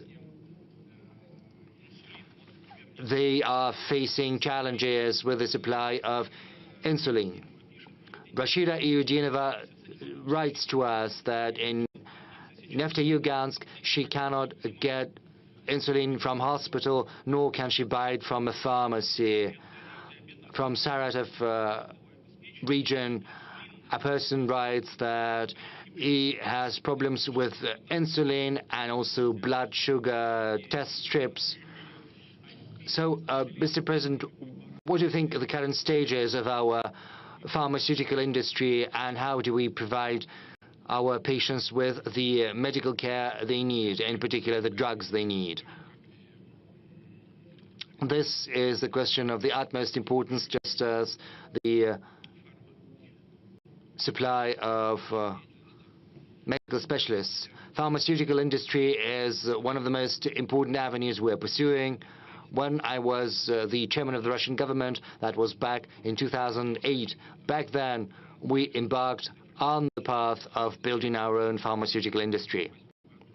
Back in 2008, we started talking about that. We drafted programs dedicated to the subject in 2009. The first programs were set forth. They bore different names, but the substance has always remained the same, and that substance is building our own pharmaceutical industry. I do not remember how much money we allocated back then. Pharmaceutical industry was being developed thanks to the government support to a large extent, using the money earmarked from the federal budget.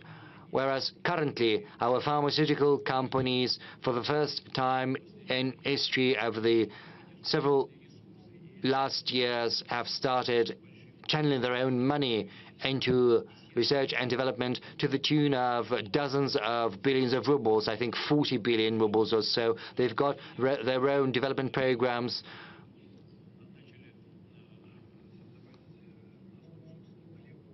They are using their own formulas to create new medications. They are creating new chemical substances, which is a first in our history. We've come up with our own medications against cancers. St. Petersburg is one of the leaders in that field, and the same goes for insulin. As far as the blood sugar test strips are concerned, this is just a malfunction.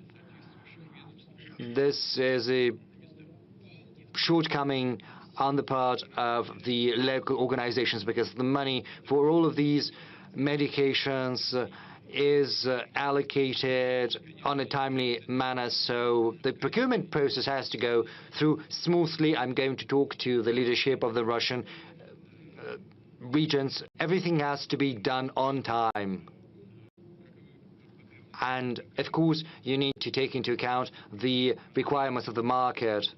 We have a special program dedicated to the development of the pharmaceutical industry, which is currently part and parcel of the technological leadership program.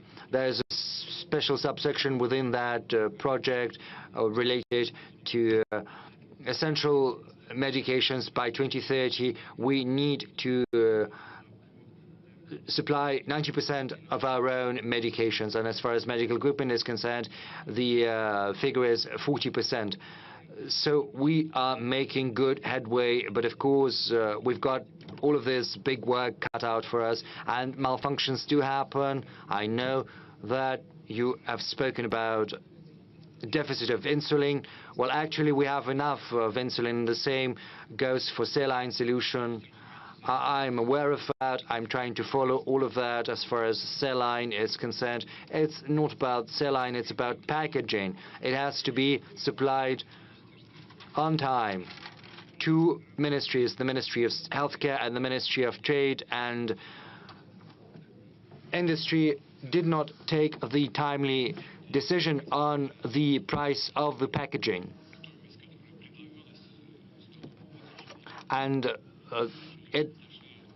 the price was not competitive for the producer, so they had to buy some of the packaging from abroad. Right now, the decision has been made, and I'm hopeful that these malfunctions will not happen in the future. But we'll have a look at all of that in future. Mr. Peskov, over to you. Yes, let's move back to the audience. You know, we won't get far this way. Well, let's not do it like this. You know, we'll be plunged into chaos, and we won't be able to deal with that. I'm sorry. Ksenia Aksionova, Spas TV channel. You know, there's a person whom you have great respect for. That is the spiritual father, Father Nostrin. He said that we need to prohibit abortions, four-letter words, and we also have to bury Lenin's body.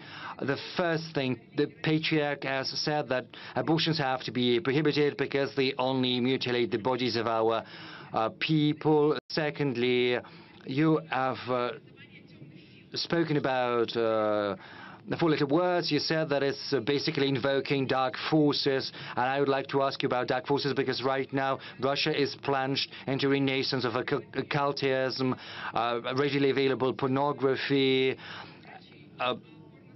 and people spend more money on pornographic websites and extrasense and spiritualist than on anything else. And the third component is burying Lenin. I'm not talking about the assessment of his activities, but about respecting the will of his family, because, you know, an embalmed body in a mausoleum is a godless tradition. What prevents us from burying the body of Vladimir Lenin? Well, I am confident that these are not the questions for the big press conference. These questions are very sensitive as far as abortions are concerned. Of course, we have to think about respecting religious convictions. They have to be protected, of course, on the one hand. On the other hand, we have to address the demographic issues, but we also have to think about the level of welfare of Russian families with children. We have to think about their future, and we also have to think about the right of women to make these decisions. This is a very sensitive matter we cannot address during the press conference. nor can we address the issue of pornographic websites.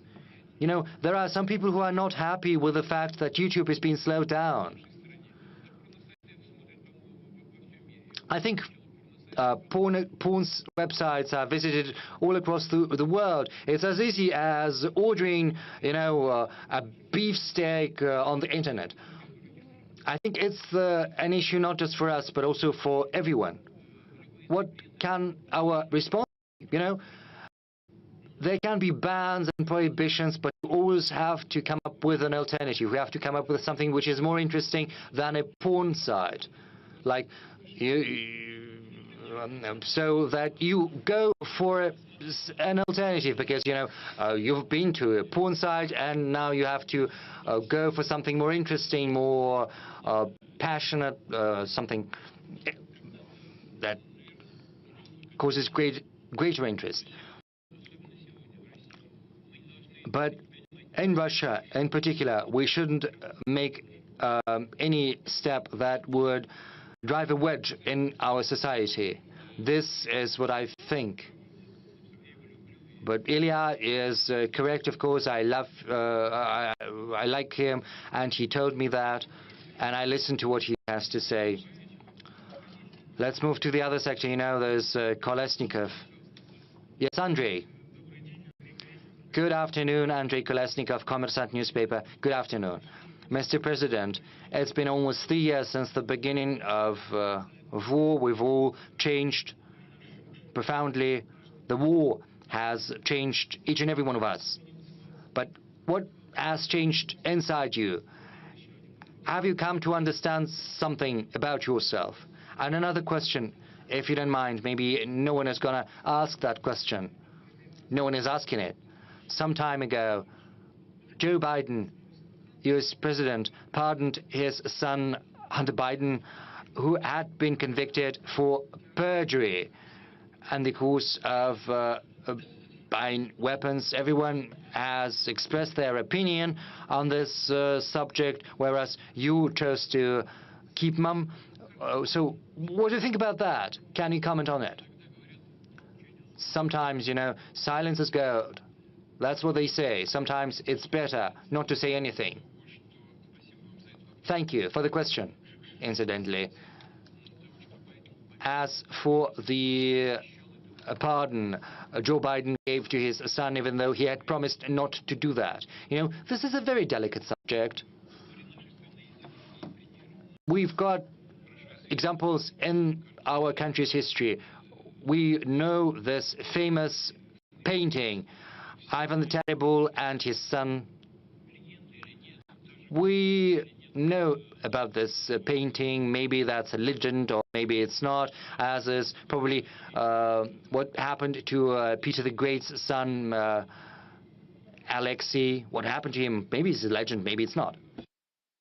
Or what happened to Stalin? This was not a legend. When Stalin refused to swap his son Yakov for the German Marshal Powell's,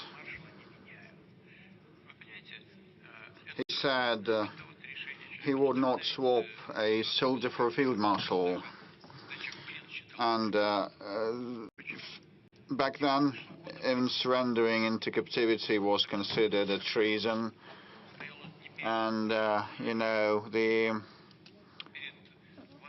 nation was on the verge of not a defeat, but a total annihilation, I would say, of the entire nation. So it was a matter of life and death, of survival of the nation. And the measures and policies taken to win were rigid, tough, and sometimes cruel. And given that sentiment that was supported by Stalin, he wasn't able to save his son. He said what he said and he did what he did, and his son was executed in a concentration camp. And Field Marshal Pauls was used during the Nuremberg trial, and no one expected to see him when he entered the courtroom. With respect to Biden, You know, he's a politician, so whether you have more a politician or a human always is an important question. It turned out that Biden had more of a human being, so I wouldn't condemn him for that. And there was also part number one. Whether you have changed over the past 3 years. You know, we all keep changing every day, every hour.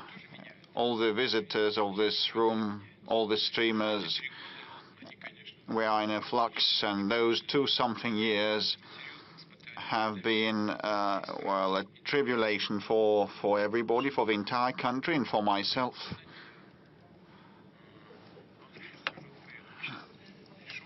And we keep joking.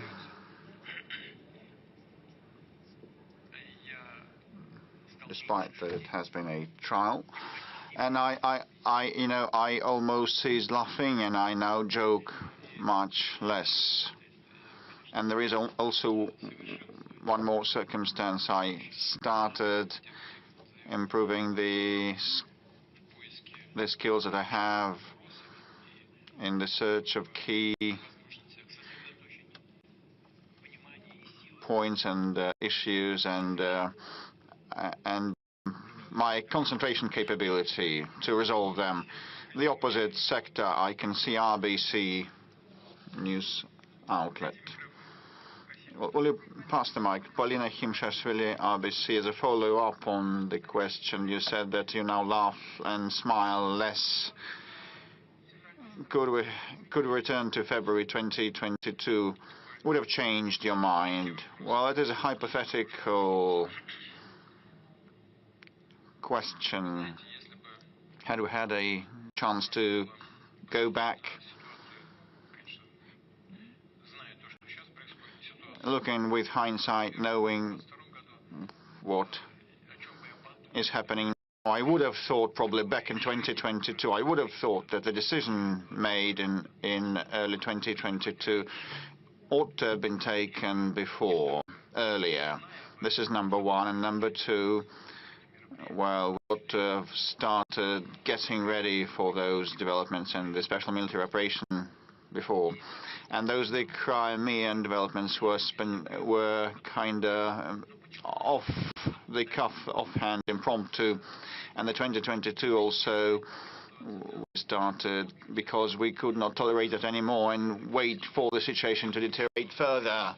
And the Kiev authorities stated directly in so many words that they would not implement and fulfill the Minsk set of measures, and they claimed to obtain the WMD, and we figured out that we have been deceived with respect to the Minsk arrangements, and the massacre had lasted for 8 years, and they just dropped it aside. And we saw that the military stationing of those territories began, and the annihilation of all things related to Russia began, and we could not carry on like that anymore. They compelled and forced us. Had we known in advance what would happen, we would have prepared in a systemic, real, serious way. This is what I would have thought. Dear friends, we've been working for more than 4 hours. We've exceeded the 4 hours duration. Let's allow these colleagues. Ura, daughter, will you please stand up, lady? Pass the mic. Thank you, Mr. President. Ekaterina Lazareva, News Agency. You have mentioned some of the European leaders.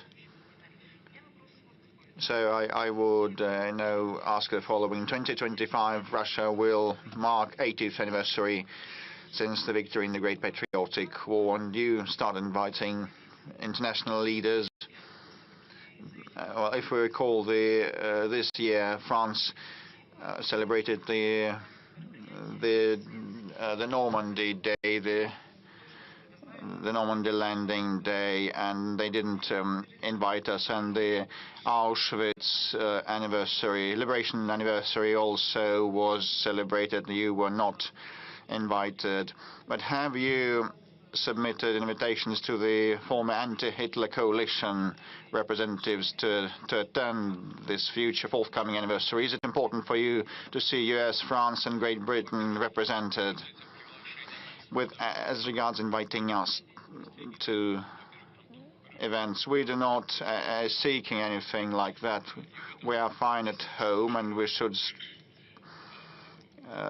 strengthen ourselves, and this is the overarching policy of ours. And second, we will never forget the sacrifice suffered by our nation and brought to the altar of the victory.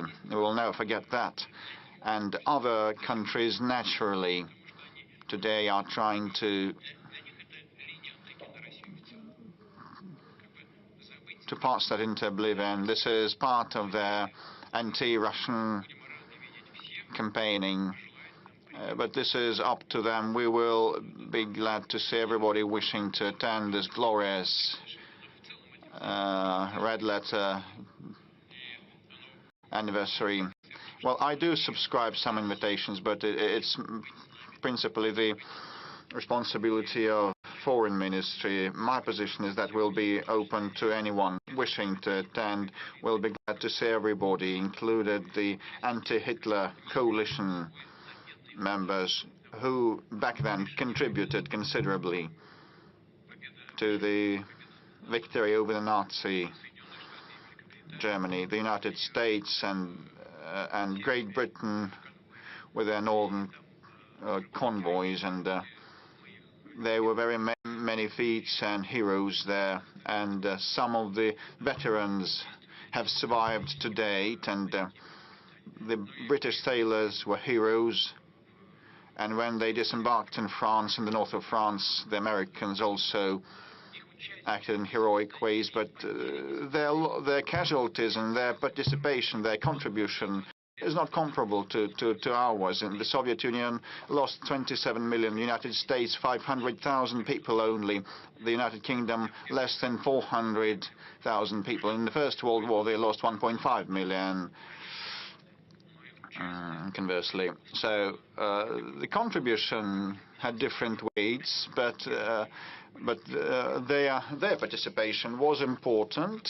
And but when I became president, we repaid everything. The Lend-Lease debt also. The Americans recovered that from us in full, and we have repaid that despite so many years.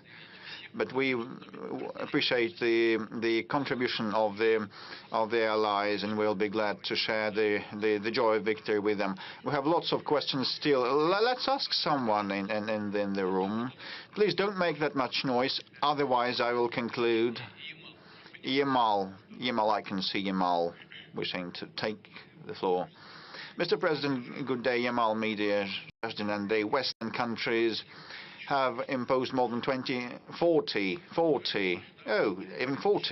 Well, I stopped counting, but, imposed 40,000 restrictions against us. But, our progressive development in the Arctic is something that they have a grudge against, and they actually say that their goal is to do away with the LNG projects in the Arctic.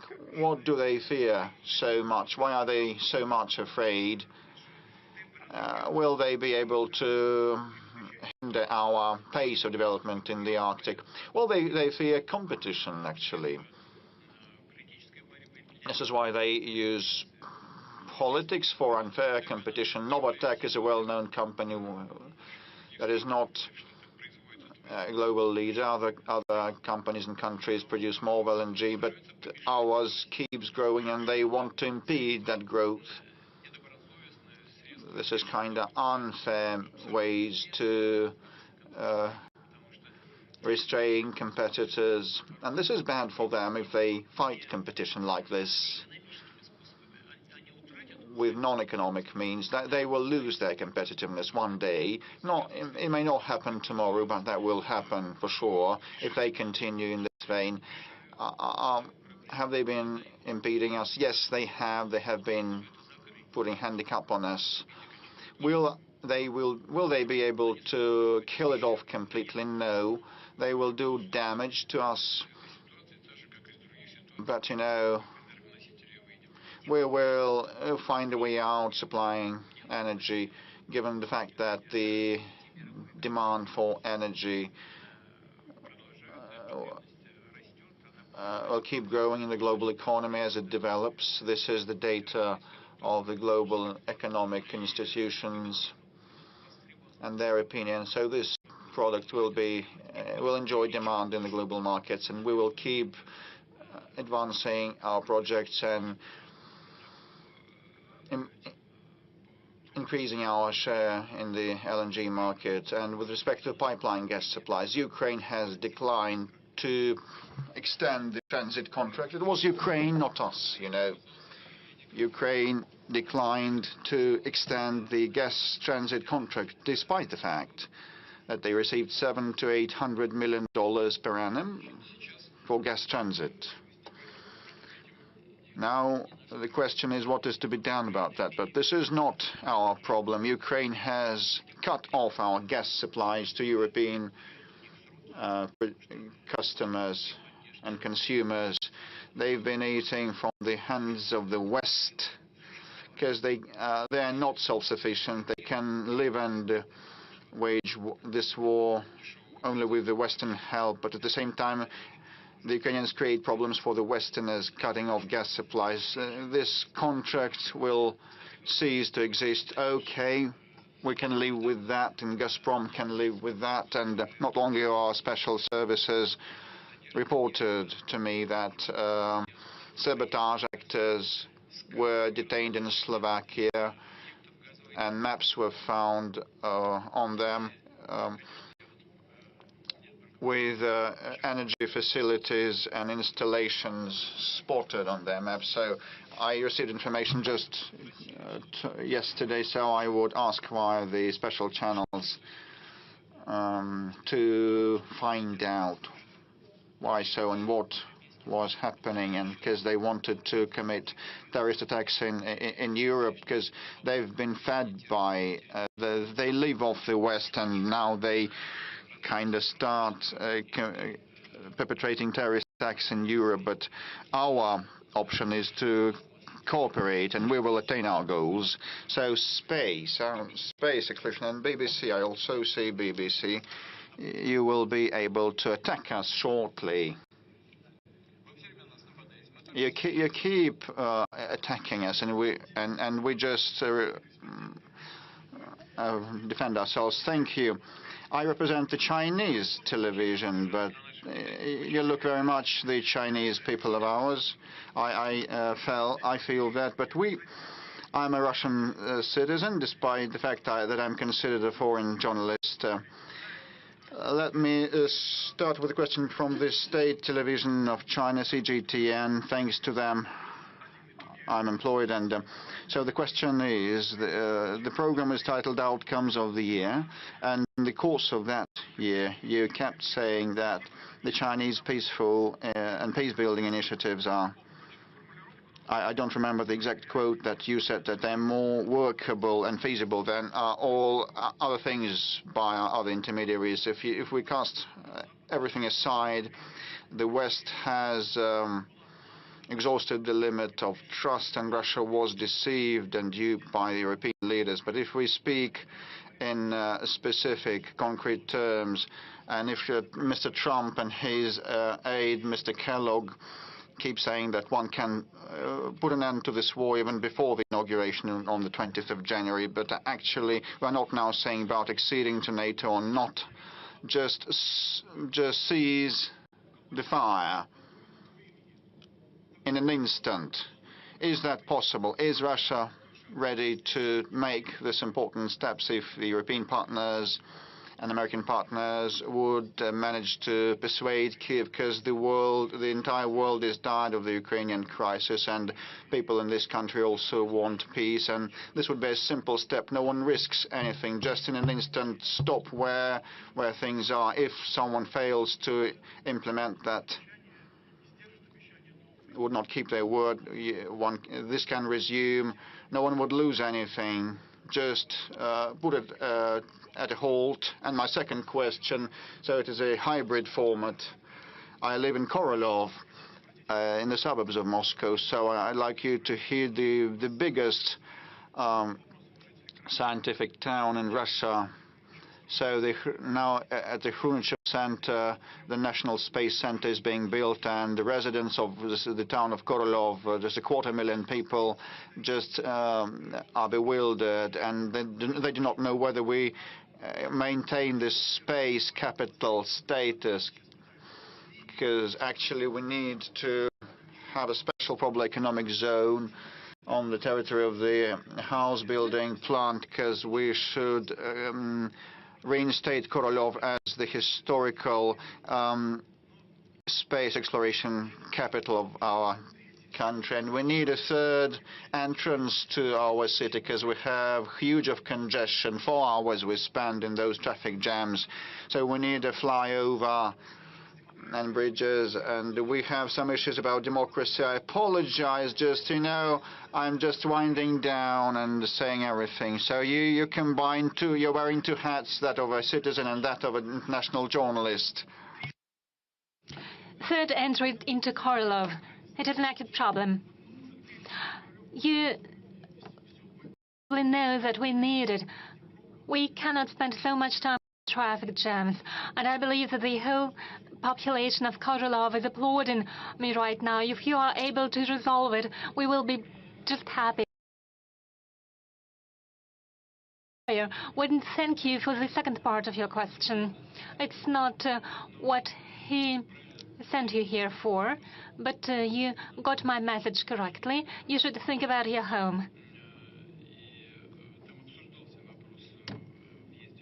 Well, actually, we raised the issue of the entry into Korolyov. I remember it, I know it from our previous debates on the development of Korolyov as a space capital of Russia. In Moscow, we are already constructing an important center. It is important for the development of the space industry, but the town of Korolyov is a recognized center of space industry. I'm not going to go into detail, but Korolyov, as a scientific town, undoubtedly deserves its due attention. I'll necessarily raise this issue with my colleagues, with those who deal with aviation and with space. There are different plans. The idea of establishing a special economic zones does have its justification and its reasons. I'm not going to pronounce the final judgment, but it is something we have to think about. And indeed, we should think of using the potential of the city. You are absolutely right in this regard. Now turning to the peace initiatives of the People's Republic of China and the People's Republic of Brazil, the South African Republic of South Africa. Why we find it important? It's because it is a sincere attempt to find a solution. From our point of view, this attempt is a balanced one, and it is not imposing anything on any of the parties, neither on Russia nor on Ukraine. And it has been done by neutral countries that don't interfere into the conflict like Western states do, that de facto fight against us with the hands of Ukrainians. So what they are proposing is something that we should think several times about, because they are a party to the conflict too. Well, about your proposal regarding the ceasefire, well, you know what's happening on the ground is attrition of the military equipment, munitions, and most importantly, the troops on the part of Ukrainian armed forces. We see the attrition. That's what's happening really on the battlefield. Our army is advancing. The adversary cannot get a foothold on and can entrench on the positions that it has left. They leave the areas, and even if they take over some areas, they cannot entrench in these regions. If we declare a ceasefire for a week, it will give our adversary the opportunity to entrench themselves, to receive munitions, which is very important, and something that is equally important from the point of view of training the troops. Well, right now they are simply recruiting people on the streets. They simply catch stray dogs, them like stray dogs. But stray dogs are at least put into special centers. And here they simply catch people in the streets and send them to the front line. That's what we see on the front line, on the battlefield. They are not trained properly. It's not how soldiers were trained during the Soviet times. Even those who received trainings in the Western countries cannot be compared to those who had been trained in Soviet times, because they are trained by those who have never been on the battlefield. So how can they train others? So a long ceasefire, relatively long ceasefire period, will give an adversary the time for training and retraining of personnel. In the battalions, they have 35% of the troops, of the necessary troop numbers.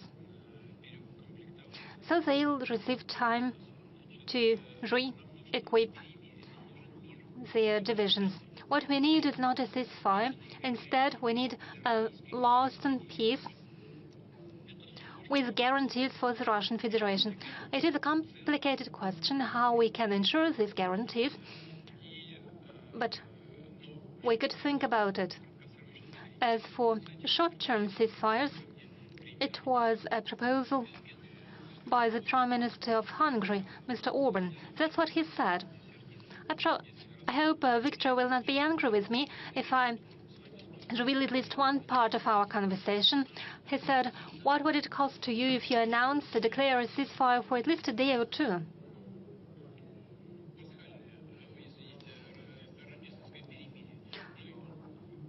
It could be a Christmas ceasefire. The adversary will not be able to accomplish anything with these 2 or 3 days. And I said, yes, probably you are right, but would you first talk to the Ukrainian side? At least 3 times did we agree to similar actions when it came to the navigation in the Black Sea, when it came to the energy infrastructure, and so on and so forth. Erdogan made proposals. Ask your president. He was a mediator, and as a mediator, he made a proposal. I said, I need time to think about it. Next day, I called him, and I said, okay, we agree. But next day, head of the Ukrainian regime said, no ceasefire, no talks. I called later on Erdogan, and he says, well, those are our partners. And now I asked Orban. He suggested a Christmas ceasefire, and he also proposed a prisoner exchange. I didn't say no.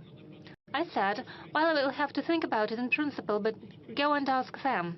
He went and asked them. Next day, head of the regime said there would be no ceasefire and no prisoners exchange.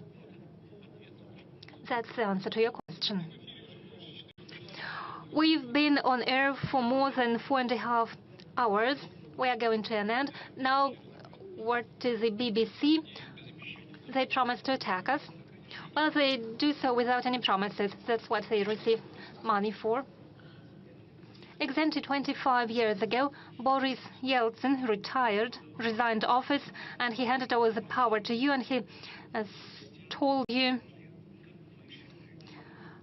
stay on guard. 25 years later, would you say you have succeeded in it?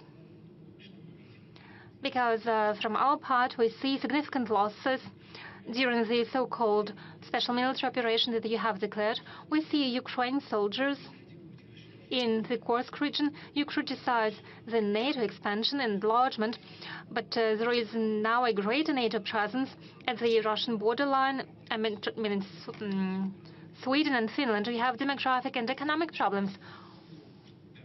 What do you think? Have you succeeded? Yes, I believe I have. I believe we have moved away from the brink of an abyss, because what happened to Russia before that and after that was leading us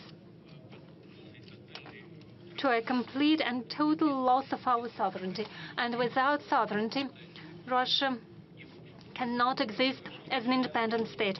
I would like to draw the attention to what you said about Boris Yeltsin. It looked good. One patted him on his shoulder. One preferred not to notice when he drank a bit more than he should. And he was warmly received in all Western circles. But when he raised his voice to protect Yugoslavia, when he said that it contradicted international law in the UN Charter, as soon as he said that it was unacceptable in modern Europe to attack Belgrade, the capital of a European state, without any sanctions imposed by the UN Security Council, immediately was he persecuted, and immediately one started criticizing him. Don't you remember it?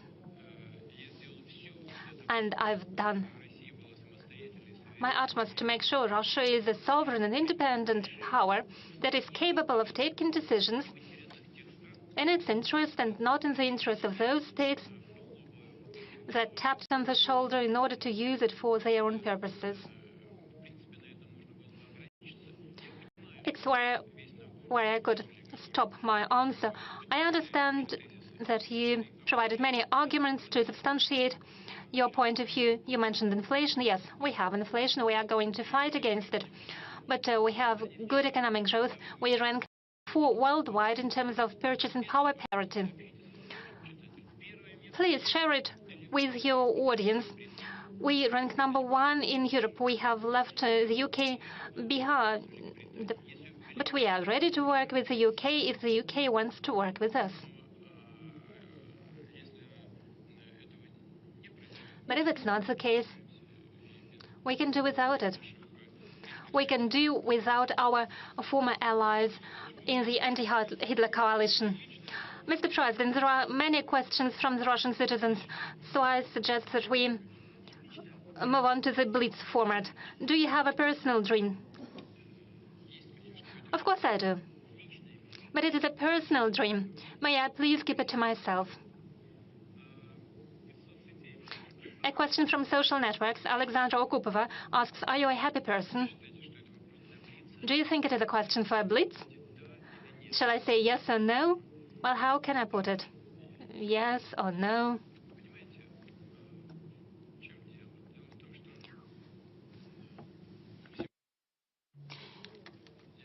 It's a well-known fact that I was born in a regular working-class family. As for my forefathers, they used to cross the Danube River, and I have a document that says that one of my forefathers was awarded the St. George's Cross for that. Later, all of my relatives on my mother's side, on my father's side, fought in the Great Patriotic War. Every second of them died. My father was invalided out of the Great Patriotic War. I used to serve in Foreign Intelligence Service, so my work has always been connected to serving the motherland.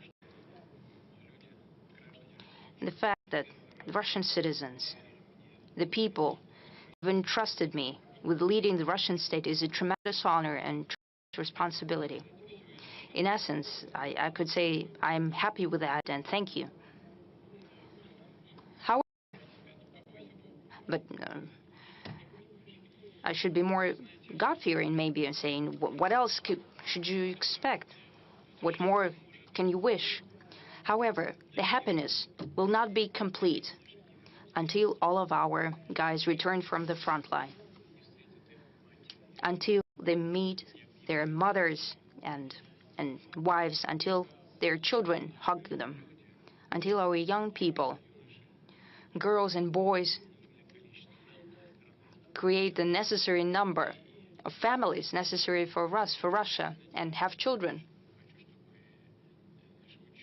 I really want our scientists and cultural figures and so on, I hope they can fulfill themselves. And then I can say that I'm happy. There was a question from St. Petersburg. Why are you being called different names by the foreigners and you don't respond?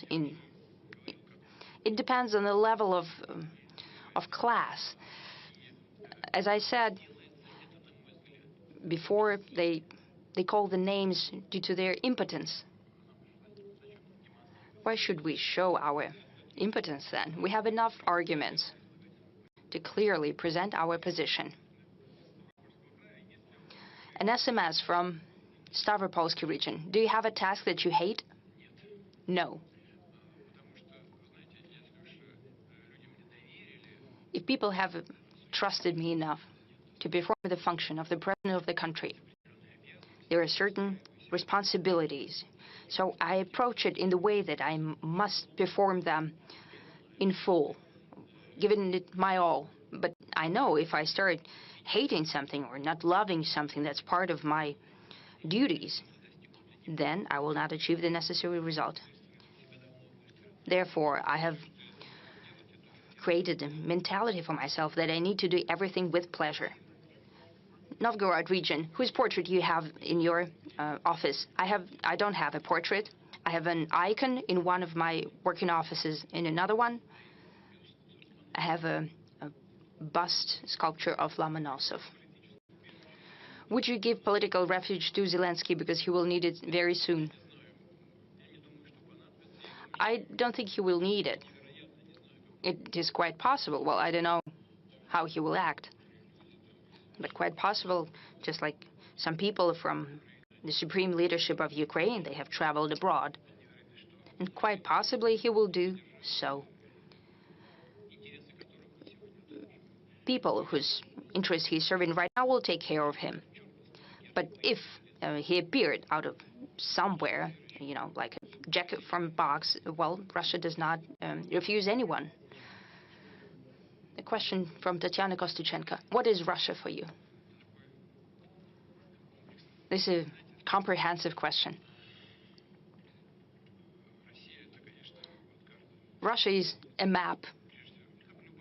Just like any country, it's a tremendous territory. It's not only territory. This is history, culture, our customs and traditions. All of it is Russia. However, the most important thing is people.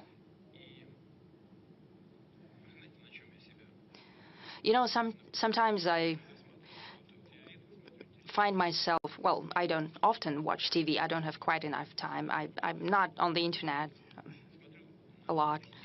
But when I look at the success and achievements of our people, there was a world championship, world swimming championship. I saw guys walking out, huge guys, very confident, performing. World championship champions and beautiful girls.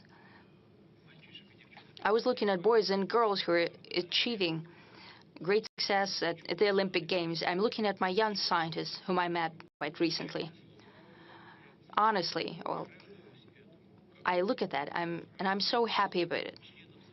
I rejoice at that as if they were my family members. I rejoice as if they're my loved ones. Therefore, I'm looking at Russia as at a family. We've been working more than 4.5 hours. We have answered many questions, millions of viewers. We have many questions ahead of us. Is there anything that you would like to tell to the citizens of our country? I talked right now about that I treat Russia as my family. Therefore, this is what I wanted to say. We're working, we're talking. On the eve of festive holidays, New Year and Christmas, I speak to many representatives of different religions, and they're saying that we all celebrate Christmas, just like our neighbors celebrate Qad al-Fitr and so, or Pesach and so on.